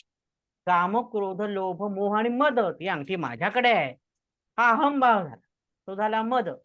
आणि तुझ्याकडे पण आहे का, अरे अरे अरे, हा झाला मत्सर. काम, क्रोध, लोभ, मोह, मद आणि मत्सर हे षड्रिपू फार सुंदर पद्धतीने आपल्याला समर्थांनी या श्लोकांमध्ये सांगत. छोट्या छोट्या वाक्यांचे अगदी छोटे छोटे श्लोक आहेत, पण त्याच्या पाठीमागे एवढा अर्थ भरलेला आहे हे आपल्याला माहित नसतं, कारण आपण आता व्यापक पद्धतीने त्याचा विचार करणं गरजेचं आहे. तर आपण त्यातनं बाहेर पडत नाही, हा जो आपण मोह म्हणतो. मोह या शब्दापासून पुढे शब्द तयार झाला मूढ. मोह धातू आहे, त्याचा शब्द झाला मोह. मोह पासून झाला मूढ. मूढ म्हणजे आपण मूर्ख म्हणतो, त्याच्यापासून शब्द झाला मुग्ध. हा, मोह धातूपासून असे सगळे शब्द आहे. मोह धातू, मोह, मोह धातू, मोह, मोह, मूढ, मुग्ध, मुग्धा असे असे शब्द. जे एखादी मुग्धा आपण ऍक्च्युली खरं नाव अशा स्त्रीचं पाहिजे की जी पौगंडावस्थेत आहे, किंवा नुकतीच लग्नासाठी सुयोजित वधू, ती जी बावरलेली असते, तिला पटकन समोरच्याशी कसं बोलावं हे समजत नाही. पूर्वीच्या काळी लवकर लग्न व्हायची, अगदी 12व्या-13व्या वर्षी. ती मुलगी गांगरून गेलेली असायची, समोर सासू असायची, सासरे असायचे, नणंद, दीर, जावा सगळं एकत्र कुटुंब. ती बावरलेली असायची की हा काय म्हणेल, तो काय म्हणेल वगैरे, असं ती अशी बावरलेली असायची, म्हणून तिला म्हणतात खरं म्हणजे मुग्धा. तर मूढ, मोह याच्यापासून आलेले हे शब्द आहेत. आणि दुसरा मोह म्हणजे मोक्ष, जो आपण म्हणतो, फार सुंदर आहे. विनोबा भावेंनीच म्हटलेलं आहे, मोक्ष म्हणजे काय. गेलेली व्यक्ती परत आल्यानंतर हा मोक्ष असतो हे आपल्याला सांगत नाही. आजपर्यंतच्या इतिहासात गेलेली व्यक्ती, स्वर्गवासी झालेली व्यक्ती खाली आली नाही कधीच, की असा असा मोक्ष होतो. मोक्ष हा मोहापासून तयार झालेला शब्द. म्हणजे काय, तर मोहाचा क्षण सांभाळणे. मोक्ष किंवा मोहाचा क्षण टाळणे म्हणजे मोक्ष. म्हणजे डायबिटीस आहे, समोर श्रीखंडाची वाटी आहे, तरी सुद्धा थोडस का हरकत आहे एक चमचा खायला, असं म्हणू नये. मग असं जर तुम्ही टाळलं, तो मोह श्रीखंडाच्या वाटीकडे नुसतंच बघत बसायचं आणि म्हणायचं वा किती छान श्रीखंड आहे, हा जर तुम्ही मोह टाळला तर तुम्हाला त्या दिवशी मोक्ष मिळाला. कारण असे मोहाचे क्षण आपल्या आयुष्यात सातत्याने येत असतात, आणि ते टाळणं म्हणजेच आपल्याला मोक्ष मिळण्यासारखं आहे. विनोबा भावे फार सुंदर सुंदर छोटी छोटी अशी उदाहरणं त्यांच्या काही पुस्तकांमध्ये किंवा त्यांच्या प्रवचनांमध्ये, त्यांच्या व्याख्यानांमध्ये फार सुंदर दिलेली आहे. तर मग हे सगळं, हे सोडा, हे टाळा, असं सगळं रामदास स्वामी सांगतायत. षड्रिपू सोडा, पापबुद्धी नसावी, दुष्ट वासना नसावी, दुसऱ्यांचं काही ओरबाडू नये, मना नको रे मना. मग काय करा, हे सगळं करू नका असं सांगितलं. अर्जुनाला सांगितलं त्याने, हे करू नको, ते करू नको, असं करू नको, तसं करू नको. मग काय करावं हे पण भगवंतांनी पुढे सांगितलेलं आहे गीतेमध्ये.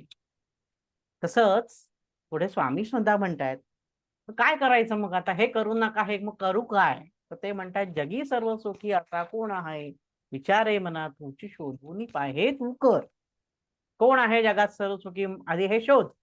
हे शोध घेणं हे हा अंतर प्रवास आहे, आत बाहेरून आत केलेला प्रवास. त्या अंतर प्रवासाची सुरुवात तू केली पाहिजेस, शोधाशोध केली पाहिजेस. कोण आहे का बरं सुखी जगामध्ये. तर सुख हा एक क्षणिक असतं, आनंद हा चिरंतन असतो. म्हणून त्यांनी जगी सर्व आनंदी असा कोण आहे असं नाही म्हटलेलं.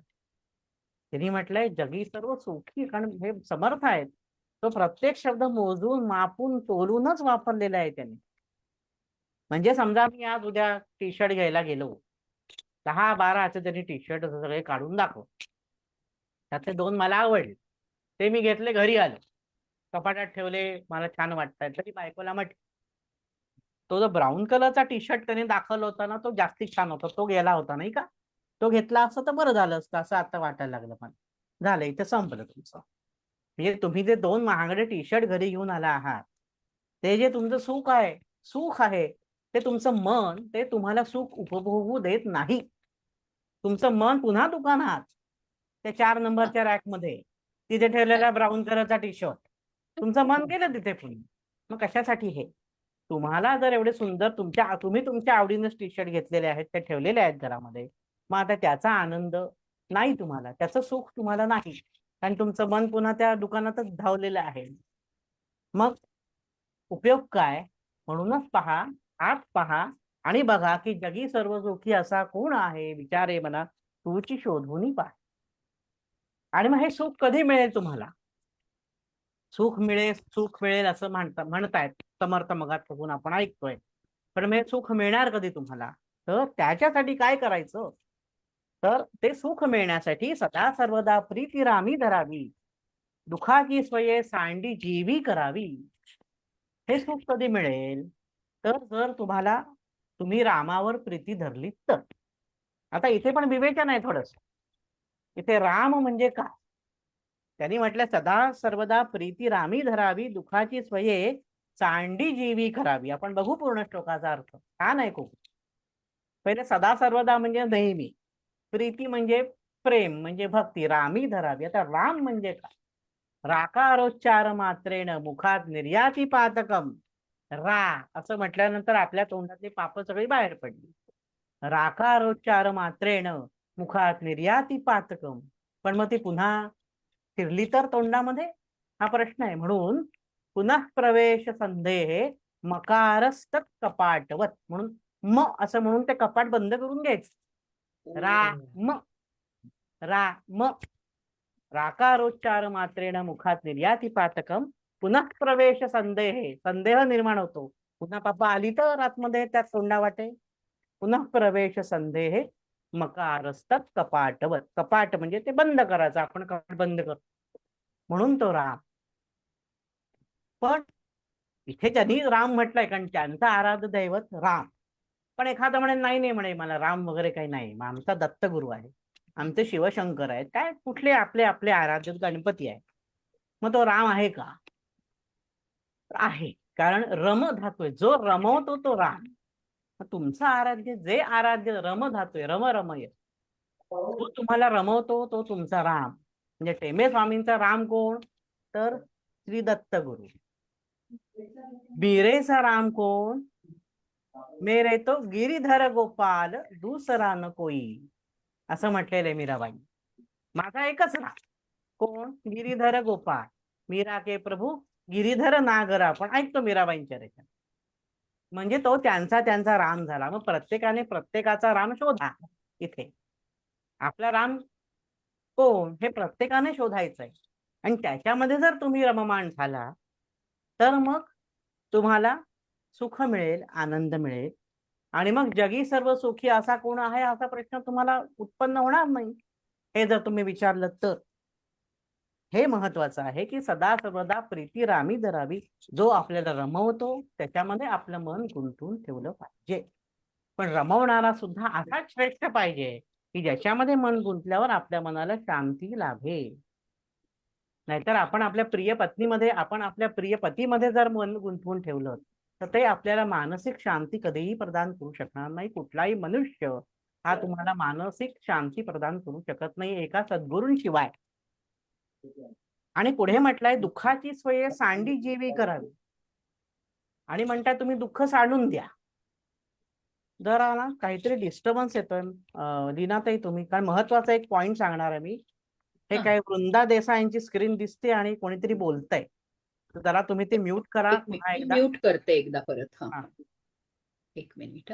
कारण मला सतत हे दिसतोय, म्हणजे तुझा स्क्रीन आहे. म्यूट करा. नाही केलं ना?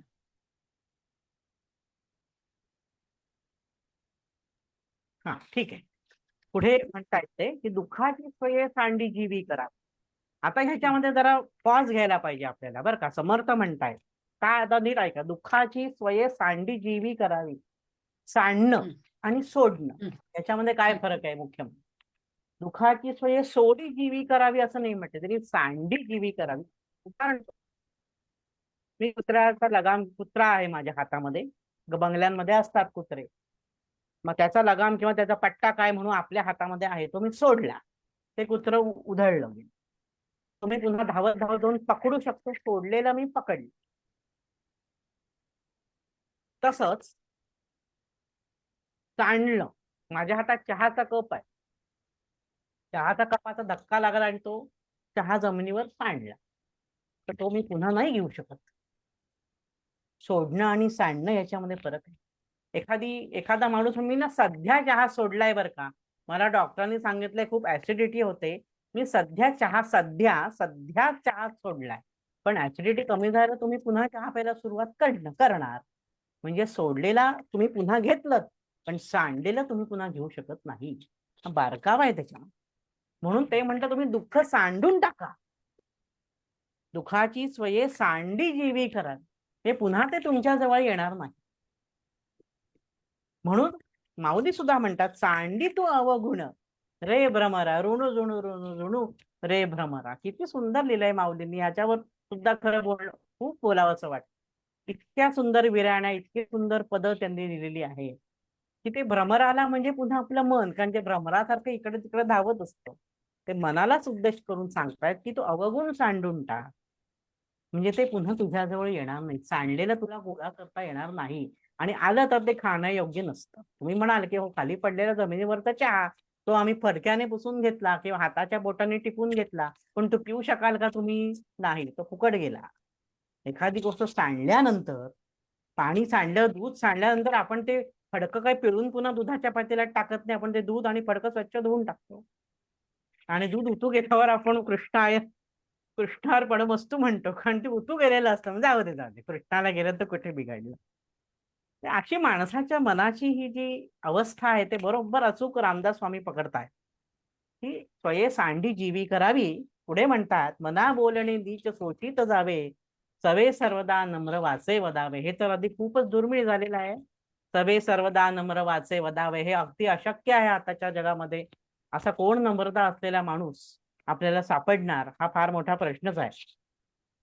पुढे ते म्हणतात मना चंदनाचे परित्वा झिजावे. मी माणसालाच सांगतायत, पण ते उपमा देतात चंदनाची. कारण एक सुंदर सुभाषित आपल्याला माहिती असेल की जरी चंदनावर कुऱ्हाड चालवली, चंदनाच्या झाडावर जरी आपण कुऱ्हाड चालवली, तरी ते झाड कुऱ्हाडीच्या पातीला सुद्धा सुगंध प्राप्त करून देतं. सुरभयती मुखम कुठारस्य, कुठारस्य सुरभयती मुखम. चंदन तरुवर जरी आपण ते मारली कुऱ्हाड, तरी त्या कुऱ्हाडाच्या पात्याला सुद्धा सुगंध येतो. म्हणून म्हणतात आपण दुसऱ्याला कोळसा लावला तर आपले हात काळे होतात, आपण दुसऱ्याला अत्तर लावलं तर आपल्या हाताला सुगंध प्राप्त होतो.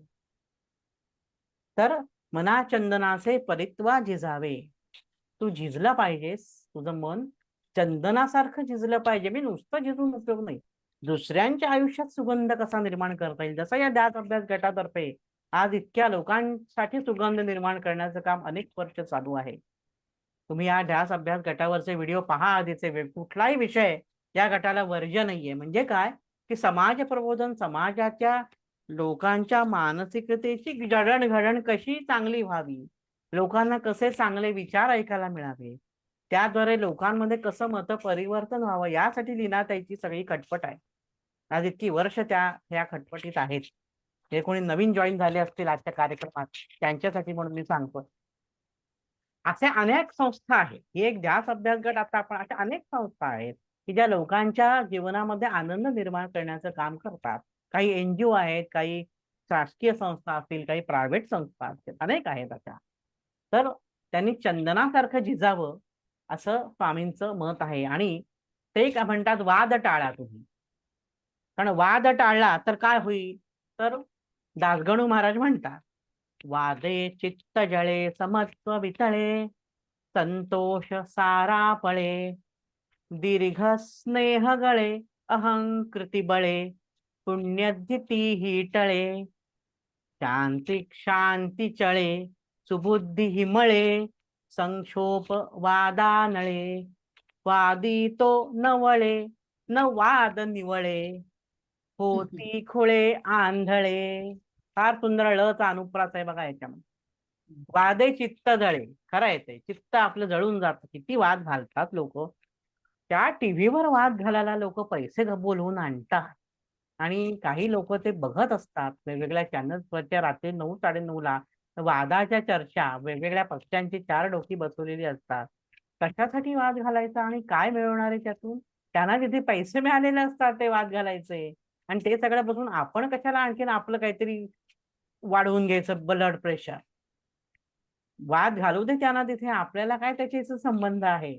पण नाही, माणसाचं मन नको तिथे काहीतरी अडकलेलं असतं. हो, आज ती सांगणार आहे, आज ती सांगणार आहे, आज नक्की सांगणार ती. त्याच्यावर त्याचं प्रेम आहे की नाही. असं ते प्राईम मालिकेमध्ये प्राईम टाइमला ती आज नक्की सांगणार आहे म्हणून सगळ्या अगदी बघत असतात. ती कुणातरी वेगळ्याच पात्राची एंट्री होते. पुढचे 3 महिने काही ती त्याला सांगत नाही प्रेम आहे की नाही. आणि त्याच्यामध्ये आपण आपलं मन गुंतवून बसलेलो असतो. म्हणजे कसं आपल्या मनाची ही जी तऱ्हा आणि हे हे आपण सगळेच आपल्या सगळ्यांच्या जीवनात ही गोष्ट होते. आपण गोड शिरा केला आताच्या घरी, म्हणजे खरं जावा किंवा अशा कोणी नसतात, पण गोड शिरा केला, सुंदर ताटलीमध्ये दिला, प्लेटमध्ये. शेजारच्या बाईनी, आपल्याच घरातली कोणी तुमची बहीण असेल, कोणी मावशी काकूनी बाहेर येऊन दिला. बाहेरच्या माणूस म्हणाला, वा काय छान सुंदर त्याच्यात केशर घातलाय, बदाम घातले, वेलची, वा काय सुंदर झालाय हा गोड शिरा. थोड्या वेळाने आत्ती बाहेर येऊन म्हणते, गोड हवा होता का हो थोडा? म्हणजे मी केलाय हा गोड शिरा. हे कुठेतरी बाहेर बसलेल्या माणसाला कळलं पाहिजे. म्हणजे ती आपली सवय जात नाही. बरा झालाय का? मग आपली पुन्हा बाहेर येणारच. गोड शिरा कसा झालाय विचार. हा आपला मनाचा खेळ आहे. कारण आपणही शेवटी माणूस आहोत. आपण संत नाही. पण मग त्यांनी आपल्याला मार्ग दाखवलाय की आम्ही दिलेल्या मार्गावरून जर तुम्ही गेलात तर तुम्हाला त्याचा नक्कीच फायदा. तर मन कुठे फिरतं? त्या पोळ्या करताना जर कुठला कॅमेरा जर असते तर मन कुठं फिरतं? तर 30% भूतकाळात आणि 70% भविष्य काळात. असं आपलं मन सतत फिरत असतं. वर्तमान काळात जगणारी माणसं फारच कमी असतात खरं सांगायचं. पुढे भविष्यात काय होईल आणि आत्तापर्यंत काय घडलं, काय करणार असं व्हायला नको होतं. आपण असं सतत म्हणत राहतो किंवा हे झालं तर काय होईल, ते झालं तर काय होईल, आपण असं सतत म्हणत असतो. आत्ता काय परिस्थिती आहे याचा विचार करून वर्तमानात जगणारी माणसं आताच्या जगामध्ये फार कमी आहेत. त्यांना वर्तमानाचं भान आहे. काही लोक फक्त इतिहासात रमणारी असतात, काही लोक फक्त भविष्य काळात रमणारी. पण मग त्या मनाला जर थारावर आणायचं असेल तर मग काय करायचं?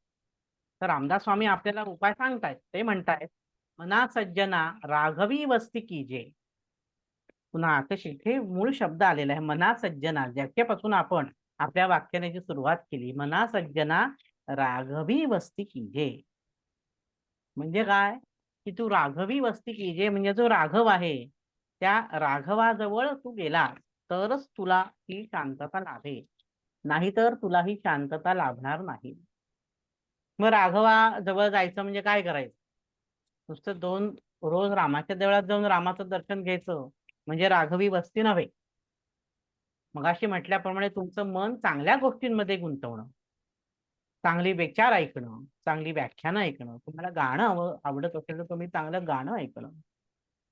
म्हणजे आपल्याकडे ओम भद्रं कर्णे शृणुयाम देवाः भद्रं पश्येमाक्षभिर्यजत्राः इतकी सुंदर आपल्या उपनिषदांमध्ये सांगितलंय. ओम भद्रं कर्णे शृणुयाम म्हणजे माझे कान फक्त चांगलंच ऐकू देत. हे आताच्या मुलांना खरंच सांगायची गरज आहे. ह्या रील्समुळे जे काही वाट लागलेली आहे ना सगळ्या बालमनाची, अक्षरशः मुलं दिवसभर असं असं स्क्रोल करत असतात. काय रील्स मध्ये येत असतं, काय ती तावाने बोलत असतात रील्स मध्ये. अगदी एकाही बाईचा पुरुषेचा आवाज मुरदून असतो. तावाने जसं आपण टीव्हीवर जोरात कशाला सांगायचं? हीच बातमी शांततेत देता येते. त्याच्यापेक्षा मग सह्याद्रीवरच्या बातम्या खरंच चांगल्या असतात. त्यांचा ठराविक टोन असतो, म्हणजे आनंदही नाही आणि दुःखही नाही. मी नाही म्हणतो, ठराविक टोन मध्ये त्या सांगत असतात, पण ऐकायला तरी निदान ते बरं वाटतं.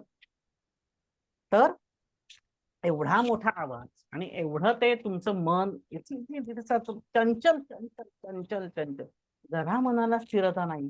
ती स्थिरता आणण्यासाठी चांगल्या गोष्टींमध्ये राम असतो बरं का. आपण म्हणतो ह्यात काही राम राहिला नाही, जाऊ दे, मी काही जाणार नाही आता ह्याच्यात काही राम राहिला नाही.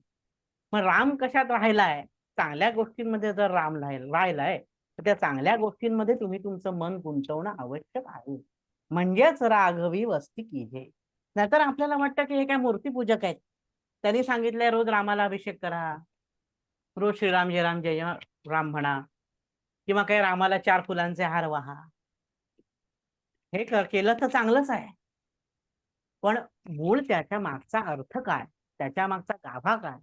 तर राघवी म्हणजे राम जिथे आहे तिथे तुम्ही वस्ती केली पाहिजे. राम कशात असतो? चांगल्या गोष्टी. चांगली पुस्तकं वाचा, चांगल्या ठिकाणी फिरायला जर तुम्हाला आवडत असेल तर, चांगल्या मित्रमंडळी काव्यशास्त्र विनोदेनं कालो गच्छति धीमताम. तुम्हाला माहिती आहे, सुभाषित माहिती असेल सगळ्यांना. अशा लोकांबरोबर राहा जिथे तुमचं मन रमेल. मन रमेल म्हणजेच रम म्हणजेच तिथे तुम्हाला राम भेटेल. म्हणून राघवी वस्ती कीजे. आणि शेवटचा श्लोक महाराज सांगतायत, स्वामी सांगतायत, मनाची शते ऐकता दोष जाती. अशा प्रकारे जर तुम्ही ऐकलं सगळं मनाचे श्लोक तर तुमचे दोष नक्की जातील. आणि हे कसं आहे, तर माणसाला जो अहंभाव झालेला असतो, हे मी केलं, हे मी केलं, हे माझ्यामुळे घडलं. अरे हो हो, किती वेळा मी करणार तुम्ही. म्हणजे गीतेच्या 10व्या अध्यायात विभूती योग, त्याच्यामध्ये कृष्ण म्हणतो पहा, मी याच्यात आहे, मी त्याच्यात आहे. मासा नाम मार्ग शीर्षोहम, ऋतू नाम कुसुमा कराहा वगैरे असे सगळे श्लोक आहे ज्याच्यात मी. तर म्हणजे मला मी गीतेवर जेव्हा प्रवचन करतो तेव्हा मला काही लोक म्हणतात, हा असा एवढा अहंभाव कसा काय त्याचा? हे लोकांना वाटतं हा कृष्ण असा मी करतो, ह्याच्यात पण मी आहे त्याच्यात पण मी आहे, म्हणजे हा त्याचा अहंभाव आहे का? तर लोकांचा प्रश्न असतो असा. म्हटलं अहो नाही हो, असा कृष्ण आहे तो कशाला अहंभाव बाळगेल? मला आधी काय वेळेला हसूच येतं पहिले. म्हटलं नाही, त्याचं उत्तर असं आहे, त्याच्यात मी आहे म्हणजे राम आहे. राम आहे म्हणजे ती गोष्ट सर्वश्रेष्ठ आहे, त्याच्यामध्ये तुम्ही रमलं पाहिजे. म्हणून ते म्हणतात की जिथे जिथे अहंभाव नाही, अहंभावाचा तुम्ही जर त्याग केला, कारण हे नाही असं अजिबात नाही आमच्याकडे हो, त्याचे तुमच्याकडे तसं असेल पण आमच्याकडे असं तुमचं आमचं तुमचं आमचं आपण गप्पांच्या नादामध्ये सतत सतत सतत चालू करून आपण एक भिंत बांधलेली असते नकळत, ती न दिसणारी भिंत असते. तुमच्याकडे असं आणि आमच्याकडे तसं. पण आणि काही लोकांचे छे मला अजिबात अहंकार नाही असं 10 वेळा म्हणतात, त्याचा सुद्धा त्यांना अहंकार असतो. की मला अहंकार नाही हे मी 10 वेळा म्हटलं म्हणजे त्याचाही एक प्रकारचा अहंकारच झाला तुम्हाला. तर असा एक सुंदर श्लोक आहे इथे की म्हटल्याप्रमाणे, वक्ता मीच धनाढ्य मीच जगती, माझीच रीती खरी, कर्तृत्वा सम मदीय पार न कुणा, बुद्धीच माझी सरी, सत्ता एक मलाच योग्य सगळी, व्हावी प्रतिष्ठा मला, सारे विश्व मदांध तुच्छ समजे, तो पाहिजे टाळला. फार सुंदर श्लोक आहे हा. त्याच्यामध्ये सगळं सांगितलं, मीच कशा श्रेष्ठ, वक्ता मीच म्हणजे काय, माझंच सगळ्यांनी ऐकलं पाहिजे, मीच वक्ता आहे. धनाढ्य मीच म्हणजे माझ्याकडे सगळी संपत्ती असली पाहिजे, आणि जगी माझीच रीती खरी म्हणजे मी म्हणतो तसं जगाने वागलं पाहिजे, मी म्हणतो तसंच झालं पाहिजे असं पुरुष घरामध्ये म्हणतो. उद्यापासून मी सांगेल तसं सगळ्यांनी ऐकलं पाहिजे. कशासाठी? कर्तृत्वा सममदीय, माझ्यासारखं कर्तृत्व जगात कोणाचं नाही. बुद्धीच माझी सरी, माझी बुद्धी हीच सर्वात श्रेष्ठ आहे, बाकी सगळे जग निर्बुद्ध आहे असं त्या मदांध माणसाचं मन सांगत असत. सत्ता एक मलाच, माझ्याच हाती सगळी सत्ता आली पाहिजे, योग्य सगळी व्हावी प्रतिष्ठा मला, मला सगळीकडे प्रतिष्ठा मिळाली पाहिजे, सारे विश्व मदांध तुच्छ समजे, सगळं विश्व तुच्छ आहे असा तो मदांध समजत असतो. मीच काय तो शहाणा. अशी आपल्याला बरीच माणसं भेटतात आपल्या आयुष्याच्या प्रवासात की मीच काय तो शहाणा, बाकी सगळे निर्बुद्ध. दुसऱ्याचं ऐकून घ्यायची सुद्धा त्या माणसांची तयारी नसते, इतका त्यांचा अहंभाव वाढीला लागलेला असतो. म्हणजे बाह्यमी आणि अंतरमी जो आपण म्हणतो, आतला मी वेगळं सांगत असतो आणि बाह्यमी वेगळं सांगत असतो. आपल्याला काहीतरी आतला मी वेगळं सांगत असतो, पण बाह्य मी वरचढ झाल्यामुळे आपण अशा चुका करतो. आणि मग तो कसा आहे राम, पुन्हा मूळ पदावर येतो. राम म्हणजे पुन्हा एकदा जो रमवतो तो राम, म्हणजे ज्या चांगली गोष्ट, ज्या चांगल्या गोष्टीत राम येतो कसा, सदा चक्रवाकासी मार्तंड जैसा. समर्थांचा श्लोक सांगतोय मी. सदा चक्रवाकासी मार्तंड जैसा, उडी घालितो संकटी स्वामी तैसा. हरी भक्तीचा घाव गाजे निशाणी, नुपेक्षी कदा रामदासाभिमानी. कोणीही हे चक्रवाक पक्षी, मी ती नेहमी जोडी असते बरं का, लव बर्ड्स थोडक्यात, ते असं एकमेकांच्या अपरोक्ष राहू नाही शकत. जरा जरी एक दोघं दिसेनासे झाले तर ते विचलित होतात. अंधार पडतो, अंधार पडल्यानंतर पाऊस पडतो आणि त्या पाण्यामुळे नदी ओलांडायची असते, तर ते दोन्ही पक्ष एकमेकांपासून वेगळे होतात, दिसत नाही. नाराला मादी आणि मादीला नर, म्हणजे त्यांच्या जोडीला एकमेक दिसत नाहीत. ते अतिशय चक्रवाक पक्षावर आपण पहा नेटवर, खूप सुंदर सुंदर माहिती मिळेल. काल्पनिक पक्षी असं काही जण म्हणतात, काही जण म्हणतात लव बर्ड्स. मार्तंड म्हणजे सूर्य जसा उगवला तसा अंधार नाहीसा झाल्यावर ते दोघं एकमेकाला पाहू शकतात. तसंच तुमच्यावर संकट आलं तर उडी घाली तो संकटी स्वामी तैसा. स्वामी म्हणजे राम. राम तसं तुम्हाला उडी घालून मदत करेल. म्हणजे तो हातात धनुष्य बाण घेऊन येणार नाही, तो एखाद्या चांगल्या पुस्तकाच्या रूपात तुमच्या समोर येईल, एखाद्या चांगल्या व्यक्तीच्या रूपात तुमच्या समोर येईल, एखाद्या चांगल्या विचाराच्या स्वरूपात, एखादा चांगला पिक्चर सुद्धा तुम्हाला काही गोष्टी शिकवून जातो. मूवी, काही पिक्चर्स खूप छान छान असतात. त्या पिक्चरच्या रूपात तुमच्या समोर जे चांगलं आहे त्याच्यामध्ये राम आहे. मगाशी आपण हाच धागा धरून पुढे जातोय. इथे कुठेही आपल्याला आध्यात्मिक म्हणजे अगदी धूप घाला, तूप घाला आणि आरती करा आणि निरांजन ओवाळा असं अभिप्रेत नाही.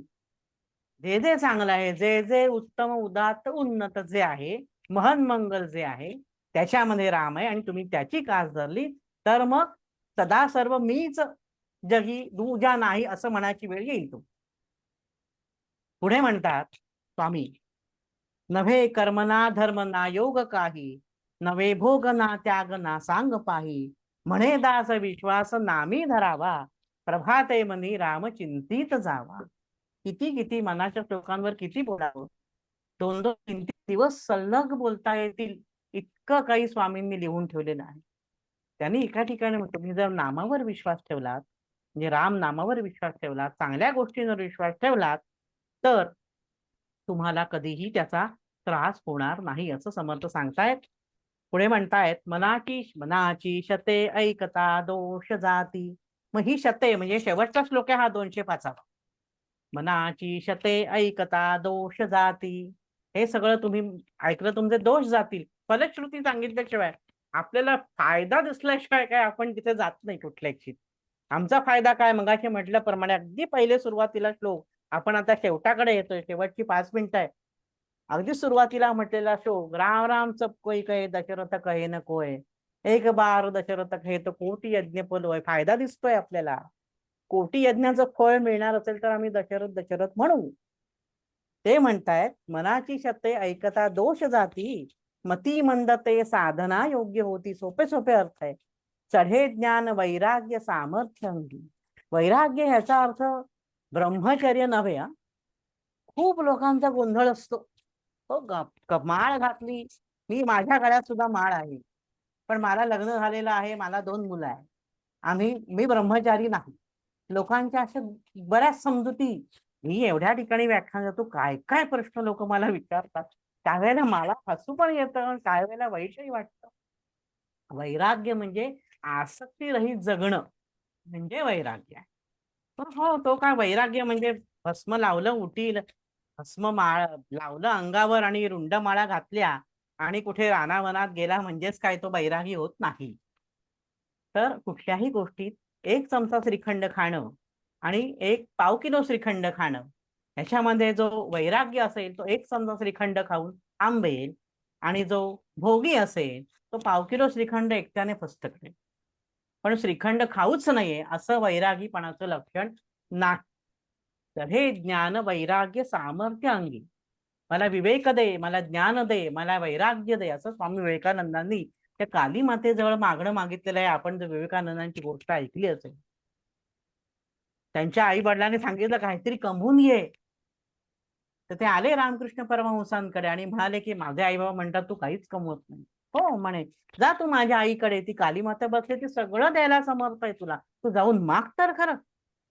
विवेकानंद जातात आणि म्हणतात माते मला ज्ञान दे, भक्ती दे, वैराग्य दे. ते येऊन पुन्हा सांगतात रामकृष्ण परमहंसांना. ते म्हणतात मागितलंच नरेन, तुला पैसा हवा, संपत्ती हवी, घर चालव, नाही, मग काय मागितलं? आई मला विवेक दे, भक्ती दे, ज्ञान दे, वैराग्य दे. जा पुन्हा जा. पुन्हा जातात विवेकानंद तेच मागतात. असं 3 वेळा होतं. विवेक दे, ज्ञान दे, वैराग्य दे आणि भक्ती दे. विवेक विचार वेळेवर करणे, विवेक विचार वेळेवर करणे, जो आपण करत नाही आणि आपण फसतो. म्हणून ते म्हणतायत चढे ज्ञान वैराग्य सामर्थ्य अंगी, म्हणे दास विश्वास मुक्ती भोगी. असा समर्थांना विश्वास आहे की असं जर केलं, ही जर तुम्ही सर्व प्रकारे जर अशी रामाची म्हणजे चांगल्या गोष्टींची जर कास धरली, तर तुम्हाला नक्की मुक्ती मिळेल, तुम्हाला नक्कीच आनंद प्राप्त होईल. तर आता मी इथे शेवटचा श्लोक म्हणतो, ज्या श्लोकाच्या आधारे आपण हा नाव ठेवलेलं आहे कार्यक्रमाचं, तो आपण सगळ्यांनी आपापल्या ठिकाणी सुद्धा म्हणा. सदा सर्वदा योग तुझा घडावा, तुझे कारणी देह माझा पडावा, उपेक्षू नको गुणवंता अनंता, रघुनायका मागणे हेची आता. जय जय रघुवीर समर्थ. आपण सर्वांनी शांततेत माझे काही 4 शब्द ऐकून घेतलेत. कदाचित माझं काही चुकलंही असेल, आपण सर्व जाणते आहात, तर चूक भूल द्यावी घ्यावी. जर काही चुकलं असेल, सांगण्यात काही कमी अधिक झालं असेल, तर आपण सर्वांनी मोठ्या मनाने मला क्षमा करावी. आणि या ध्यास अभ्यास गटातर्फे असे विविध कार्यक्रम आयोजित केले जातात व्याख्यानांचे. केवळ माझंच नाही, इतर अनेक उत्तम व्याख्याते आजपर्यंत या व्यासपीठावर आलेले आहेत. तर ज्यांना पुढची व्याख्याने वेगवेगळ्या विषयांवरची ऐकण्याची इच्छा असेल, त्यांनी लीनाताईंशी जरूर संपर्क साधा आणि चांगलं विचार, चांगले आचार आत्मसात करून आपापल्या रामाचा शोध घ्या. धन्यवाद.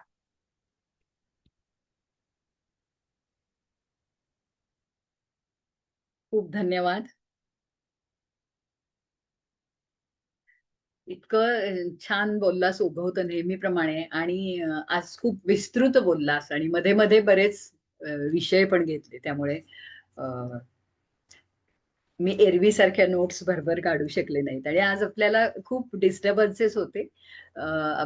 पुढच्या वेळेपासून आपण ती पहिली सूचना देत जाऊयात की तुमचे माईक म्यूट वर ठेवा म्हणून, कारण ते अनम्यूट राहिले की फार प्रॉब्लेम येतो.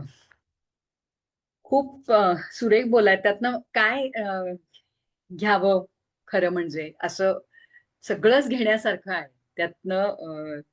म्हणजे एरवी समप करणं बऱ्यापैकी सोपं जातं, आज मला ते कठीण वाटतंय. पण दशरथ म्हणजे 10 इंद्रिय. ही सगळी रामदासांच्या मनाच्या श्लोकांची किमया आहे की आपल्याला ते खरंच संक्षिप्त सुद्धा करता येत नाही. ही सगळी किमया, अक्षरशः हे सगळे श्रेय रामदासांना जात. नक्की रामदासांना जातं इतकं, कारण इतकं अफाट आहे ते. आणि इथे आपल्याकडे पण खूप वेळा ती झालेली आहेत लेक्चर्स, इतक्या वेळा ते कितीही ऐकलं तरी आपलं समाधान होत नाही, इतकं सुंदर आहे सगळं ते. पण तू जे मला दशरथ हा शब्द सांगितला, तर ते मलाही माहित नव्हती ती गोष्ट. 10 इंद्रिय रत होत नाम घेण्याचं महत्व इथनं तू सुरुवात केलीस.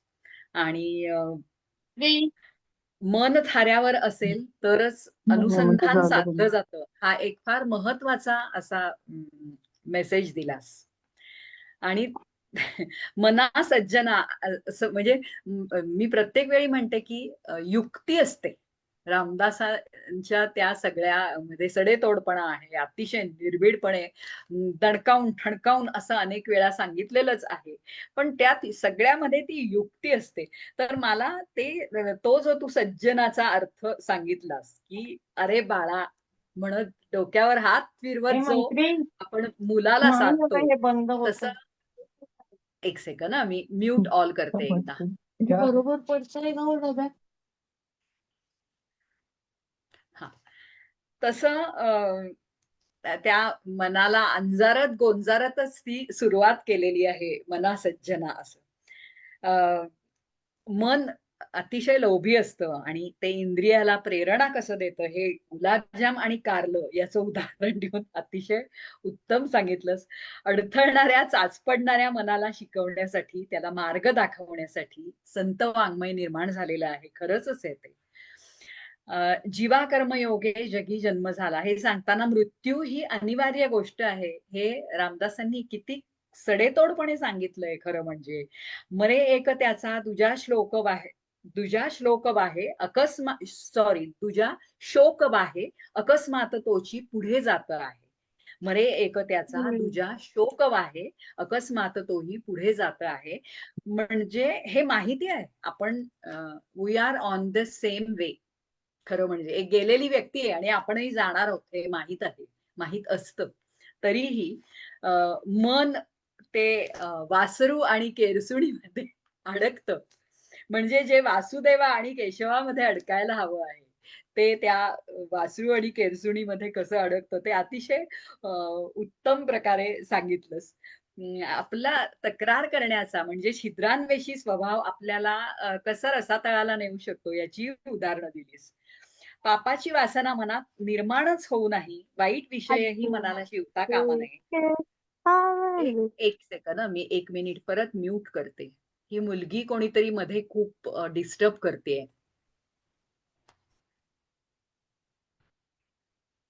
हा, बापाची वासना मनात निर्माण होऊ नये, वाईट विषय मनाला शिवता कामा नये. लोभ नको, क्रोध नको, म्हणजे खेदकारी क्रोध नको असं म्हटलंय. काम नको, मोह नको, मद नको, मत्सर नको. हे सगळं नको आहे आणि त्याच्यासाठी किती किती प्रयत्न आपल्याला मनावर किती काम करावं लागणार आहे. खरं म्हणजे हेही सांगितलं. जगी सर्व सुखी असा कोण आहे हे विचारणं म्हणजे खरा अंतरप्रवासच आहे. ती अंतरप्रवासाची सुरुवात आहे असं तू म्हणालास. जो सदा सर्वदा प्रीती रामी धरावी तर सुख मिळेल, तर सुख मिळेल.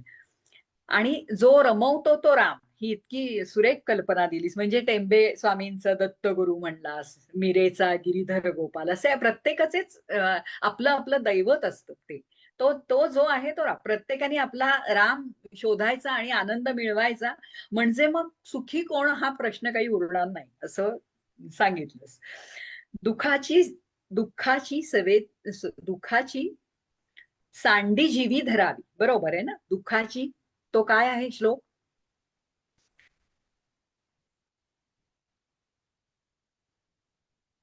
की सांडीचा अर्थ सांगताना तो फार विस्तृतपणे सांगितलास. कारण मला दुःखाची स्वये सांडी जीवी करावी.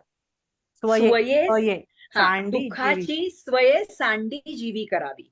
दुःखाची स्वये. आता हा सांडी हा शब्द खरं सांगू का, हा माझ्या ते वाचताना मनात आलेला होता बरं का, पण त्याचा अर्थ मला खरंच लागला नव्हता तू सांगेपर्यंत.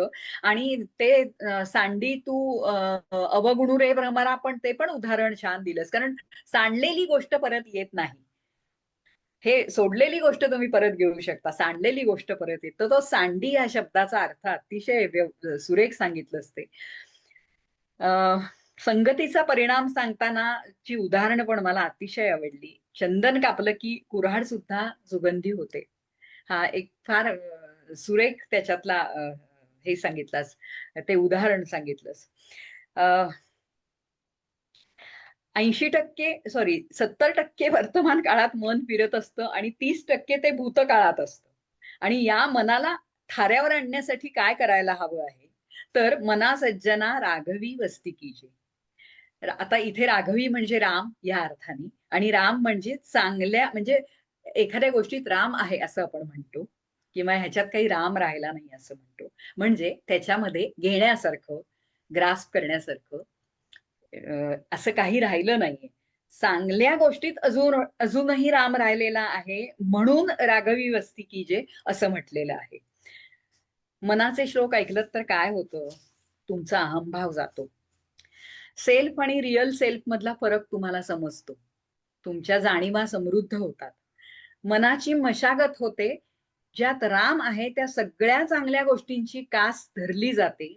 अहंभाव तर जातोच, पण दोषही जातात. आसक्तीरहित जगण्यासाठीचं बळ मिळतं. चांगल्या गोष्टींची कास धरली तर मुक्ती मिळेल.